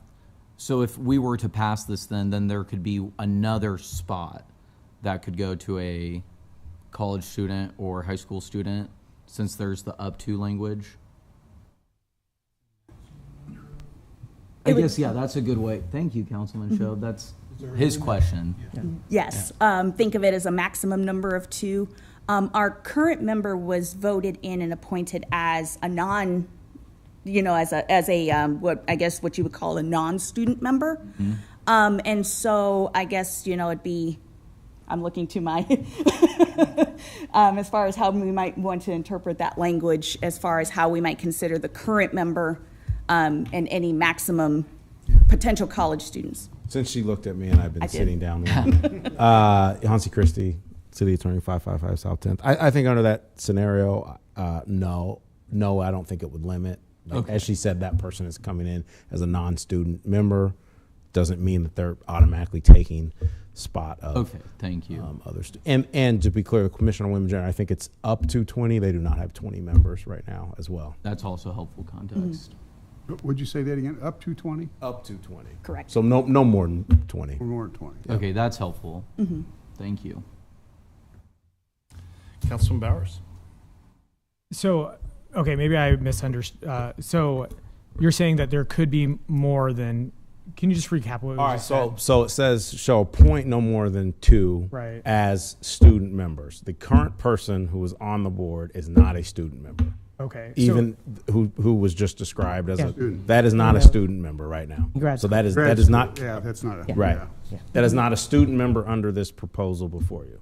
Okay, so student member would be like its own label, kind of like other things, how there might be like. They have different terms. They have different terms as well. Okay. Yes. So I think it's. I'm going Like off. I think it's 1 year. 3. Yeah, 1 year for the students. Yes. I think everyone else is maybe 3-year terms. Yes. So they would also be on different terms, and that would be how, if it was in front of me, that's one obvious way to distinguish how you are appointed and what slot you're in. I just think that that's a good point that Brody brings up, because like as I read it, it says the mayor shall appoint no more than 2 persons who shall be residents of Lincoln who are currently attending high school or college and have completed their freshman year of high school, right? So I mean, I just don't want to like limit, 2 people who are adult learners going to college and they're being disbarred from it, or someone else that would fit that. Non-traditional students. Yeah. But we already got one of you. Right. No more people in college. But that clarified, I think, Okay, some of the confusion. So I appreciate that. Yeah, the intention is to get more young voices into Right. the conversation, which is why, I also didn't want just one student to be appointed to any of these commissions, because then you go in by yourself and you feel out of place. So I thought it would be better if two students come in and they each have the opportunity to serve 2 one-year terms. So up to 2 years, but in 1-year segments. I appreciate that. And thank you for introducing it. Again, Washington. let's just keep more young voices available to add to our conversations and, and eventually maybe get talked into greater service. Let's don't forget about those experienced voices, too. Oh. We have a lot of Who also might be students. Yeah. Also might be students. I'm Any just other thinking of your questions? grandchild. All right, thank you, Director. Thank you. Any members of the public like to comment on this? Seeing none, we'll go ahead and move forward. We're done with the section. That ends our public hearing. We can now move on to ordinances, third reading, and related resolutions. Item 7A is approving an agreement for tower space and appurtenances between the city and Celco Partnership, a Delaware partnership doing business as Verizon Wireless, to occupy and use certain city-owned parcel of real property and tower generally located at 2201 South 84th Street, introduced by Bowers. So moved. Second. Chair Carlson, apologies. Before we get too far into Section 7, and I know a lot of folks have been patiently waiting, I would make a motion for a quick 10-minute recess. Second. All right, motion made and second. My mom seconds. All in favor, say aye. Aye. All right, 10 minutes.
So out of character for him. Like watching the detective. What, James? In the press room? We're back. Yeah. I heard you. Thank you. I'll stop talking. We're back in session. We are back in session. Microphones on. We are back in session.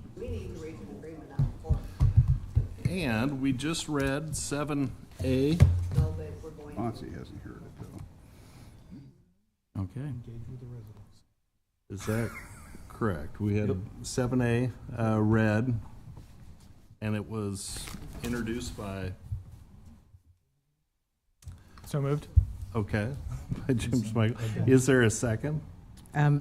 Councilman Shob seconded it already. Shob seconded. Okay, I Chair missed that Carlson? too. Yes, sir. I would like to make a motion to introduce amendment number 1 to Bill 24-129. This substitutes a previous agreement with a new agreement. The city and let's get a second on that first. Second. Thank Second by you. Washington. The city and Verizon have reached agreement by the means which Verizon will achieve access to the tower site from an access point along South Street. This substitute amendment reflects that change. Okay. Any discussion on the amendment? Okay, we'll go ahead and call the roll on the amendment. What's the address? 2201 South 84th Street. Chris? Oh, I'm sorry. I thought Tom said South Street. Yes, they're taking access to the site from South Street. Oh. Thank you. Any other discussion? Okay, we'll go ahead and call the roll. Bowers? Yes. Washington? Yes. Schob? Yes. Duden? Yes. Beckius? Yes. Weber? Yes. Carlson? Yes. Motion carried 7-0. And then we'll move on to the main motion. If there's any discussion. Any discussion on the main motion? Go ahead, please call the roll. Thank you, clerk. Bowers? Yes. Washington? Yes. Schob? Yes. Duden? Yes. Beckius? Yes. Weber? Yes. Carlson? Yes. Motion carried 7-0.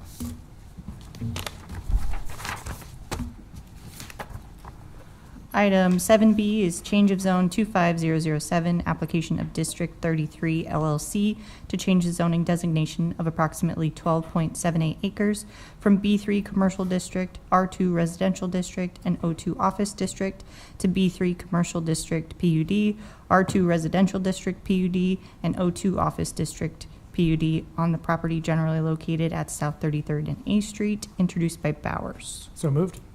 Second. Second by Beckius. Discussion?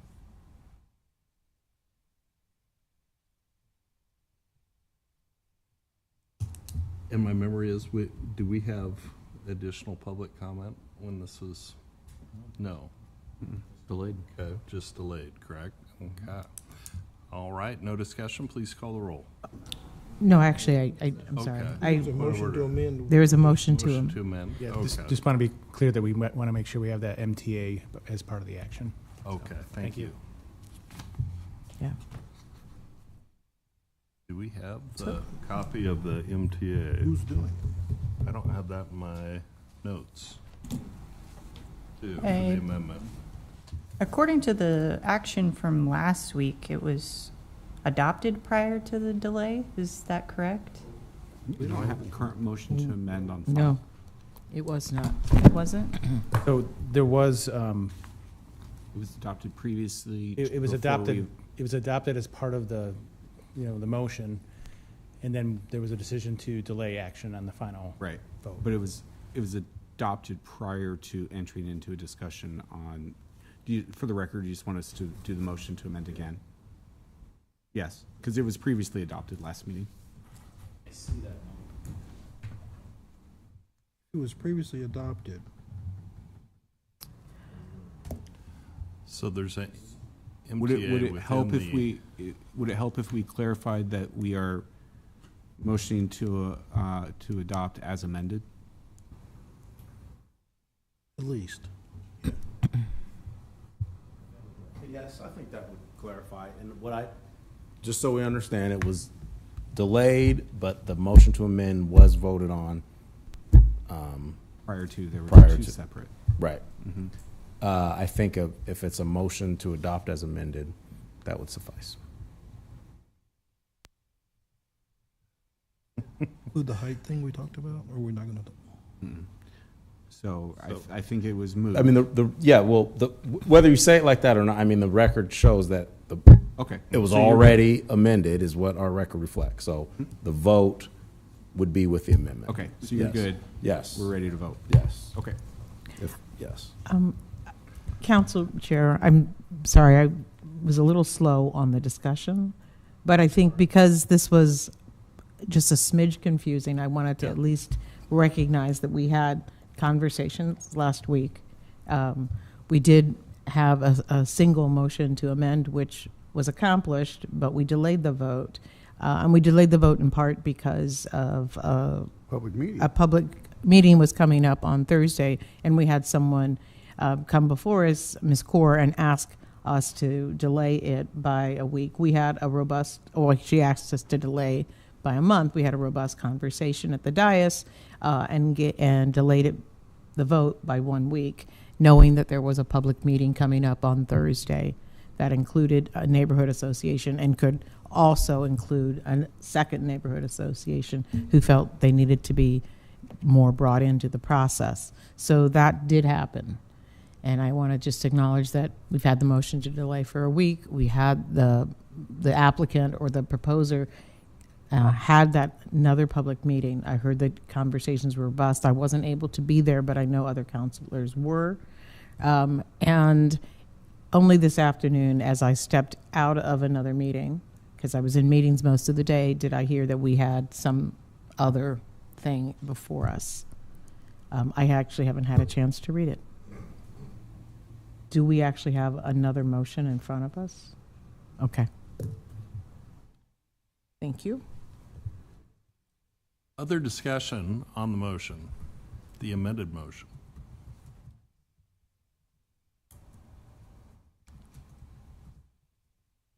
Yeah. Seeing none, please call the roll. Bowers? Yes. Washington? Yes. Schob? Yes. Duden? No. Beckius? Yes. Weber? Yes. Carlson? Yes. Motion carried 6-1. Item 7C is adopting the supplements to the Lincoln Municipal Code dated June 2024 and December 2024 as part of the official Lincoln Municipal Code introduced by Schob. So moved. Second. Second by Weber. Any discussion? Seeing none, please call the roll. Schob? Yes. Duden? Yes.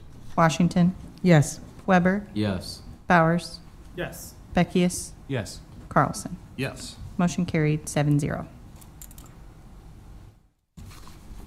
That ends our ordinances third reading. We have resolutions first reading, which are items 8A through 8E.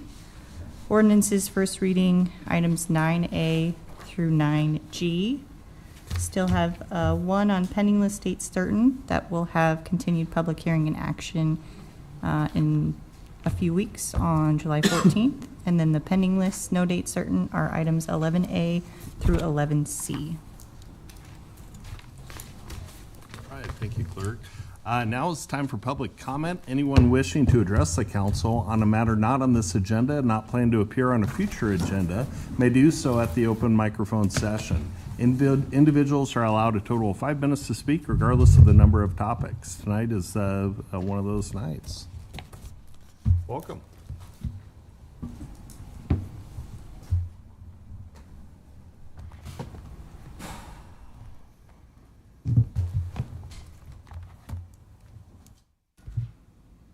My name is Anastasia Fenner. I'm going to waive my address for my own safety. First off, I would like to say how disgusted I am with the city of Lincoln, because recently myself and several other people have become aware that there is not one, but 2 General Dynamics locations in Lincoln, Nebraska. So Lincoln has 2 different facilities. Oh my God. That make bombs that kill children. And this one is on 1350 West Highland Boulevard. Of course, it's going to be right next to the Coca-Cola plant as well, right? Because we have to have that sort of Zionist, genocidal filth in our neighborhoods, right? Get a cavity and, kill some kids.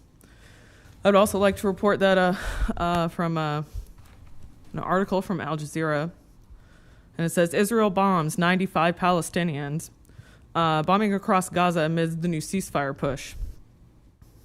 And I would like to yet again show here.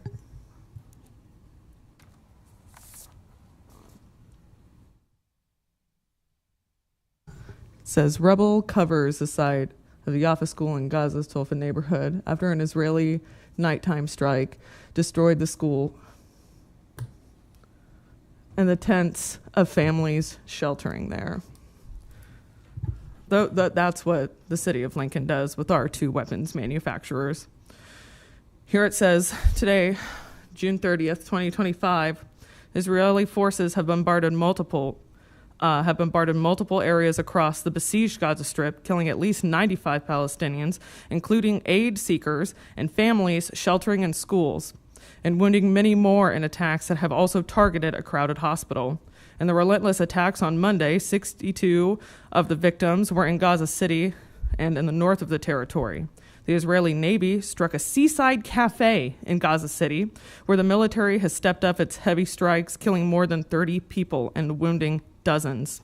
Among the dead are women, children, and journalists who have gathered at the cafe, a crucial refuge offering internet access and a brief escape from the harsh conditions of displacement camps. Al Jazeera reporting from Gaza City said the attack was in the heart of the displacement center. Quote, this area serves as a refuge for many traumatized and displaced people, offering some relief from the oppressive heat of the tents, he said, being Hani Mahmoud. On Monday, Israeli forces targeted the courtyard of Al-Aqsa Hospital in central Gaza's Deir Balaha, where thousands of families have sought shelter. Video circulating online and verified by Al Jazeera showed chaos at the hospital, with people fleeing for safety from tents sheltering displaced families appeared damaged by the attacks. Al Jazeera's Zoom reporting from the scene of the hospital attack said the army did not issue any warnings before the huge explosion. And the site of the attack is about 33 feet from our broadcast point. This is not the first time the hospital's courtyard has been attacked. At least 10 times the facility has been squarely targeted by Israeli forces, he said. It is a staggering concentration of attacks on medical facilities, adding a further burden on a barely functioning hospitals. If warplanes bombed a tent for displaced inside the walls of Al-Aqsa Martyrs Hospital, resulting in injuries at the site of the bombing, material damage, and directly threatening the lives of dozens of patients. Israel has repeatedly targeted dozens of hospitals during its 22-month war on Gaza. Human rights groups and the United Nations-backed experts have accused Israel of systematically destroying the enclave of Gaza's healthcare system. It felt like earthquakes. Also in the south, at least 15 aid seekers looking for food at aid distribution hubs run by the United States and Israeli-backed Gaza Humanitarian Foundation were killed by an Israeli airstrike in southern Gaza's Khan Yunis. According to the sources at the Nasser Medical Complex, 50 people were also wounded in the attack. They are the latest victims in a wave of deadly carnage at these sites that have killed nearly 600 Palestinians since the GHF took over limited aid deliveries in Gaza in late May. The Israeli military acknowledged that Monday that Palestinian civilians were harmed at aid distribution centers, saying that the instructions had been issued to forces following lessons learned, and firing incidents were under review. And of course, you're not going to let me finish the article for the people because you're too busy being genociders yourselves. Thank you. Is there anyone else that'd like to address council at this time? If so, please come forward now.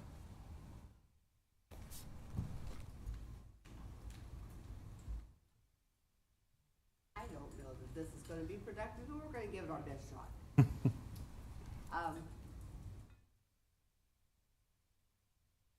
When we moved to our address at 3833 Ballard Court, the homeowners association told us we could have an invisible fence, or we needed our dog on a leash.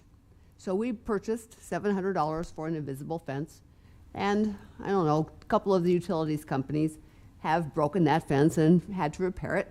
So we've got probably $1,000 in the fence. But we have a neighbor across the street that says, your dog barks. She's vicious and she needs to be on a leash. Well, my neighbor doesn't understand because I'm in the yard with my dog. She doesn't need a leash. Well, but she's vicious. She needs to be on a leash. I said, well, my dog has never entered anywhere near your property. Might go in the street once or twice to get a bone or something that fell off the curb. But across the street and on the property never will happen. But she said, well, we're going to call the police. So explain to me why she's going to call the police or what the procedure is, because I've talked to animal control and they say, well, the police will issue a ticket and then you'll have to go to court and then the judge will decide if you pay the ticket. So my dog has never, ever barked more than 15 or 30 seconds. And my dog has never entered her property. Never happened. So tell me why my homeowners association believes that my fence is legal when it's not. And I was led to believe that it's legal when it's not. So if I put my dog outside and she goes from the back of the house to the front of the house, she has to be on a leash if we're not out there with her. Or she has a collar on and she's not going to leave her yard. She doesn't like getting stung. What is, tell me what, I think the law needs to be changed where if the dog is in your yard, then people have no, what is the barking law? There is no barking law. Correct. They have to be, I would think, if my dog barks 15 or 20 seconds, I'm going to go out and tell her to shut up or come in the house. And she usually stops. So she stays outside for a few more minutes till she barks again, and then I bring her in. But, I don't understand how or why people can threaten to call the police, and then I would get a ticket because she barked 15 or 20 seconds. There's got to be some type of restriction, or 2 or 3 hours or something. And I see if she barks at midnight, but she's not. She's inside the house. She sleeps with us. So, what is the deal on barking? Do I have to worry about that she's barking, that my neighbor's going to lose her mind? She barks 15 or 30 seconds? We're not going to let her bark incessantly. We're not going to let her bark out there for hours. But do I have to live in fear that I'm going to get a ticket because she barks 15 or 20 seconds? What am I going to do when and she's the only one in our neighborhood, and nobody likes her. But, the homeowners association, and they changed homeowners associations now, and we've got new paperwork. That's a new process, and I really don't know much about it. But the bottom line is this. Homeowners associations thinks an invisible fence is appropriate for your yard, and there's idiot people across the street that think, tell me what I'm supposed to do. Can you change the law? Because the invisible fence is fairly secure, but I suppose there's a point in time when they might go out and get a bone that fell off the curb or do something, but they're, it's relatively safe and relatively secure means of keeping your dog in your yard without a leash. Talk to me, what are we supposed to do as homeowners when we have a homeowners association that leads us to believe that an invisible fence is within the guidelines of the city law, and it's not?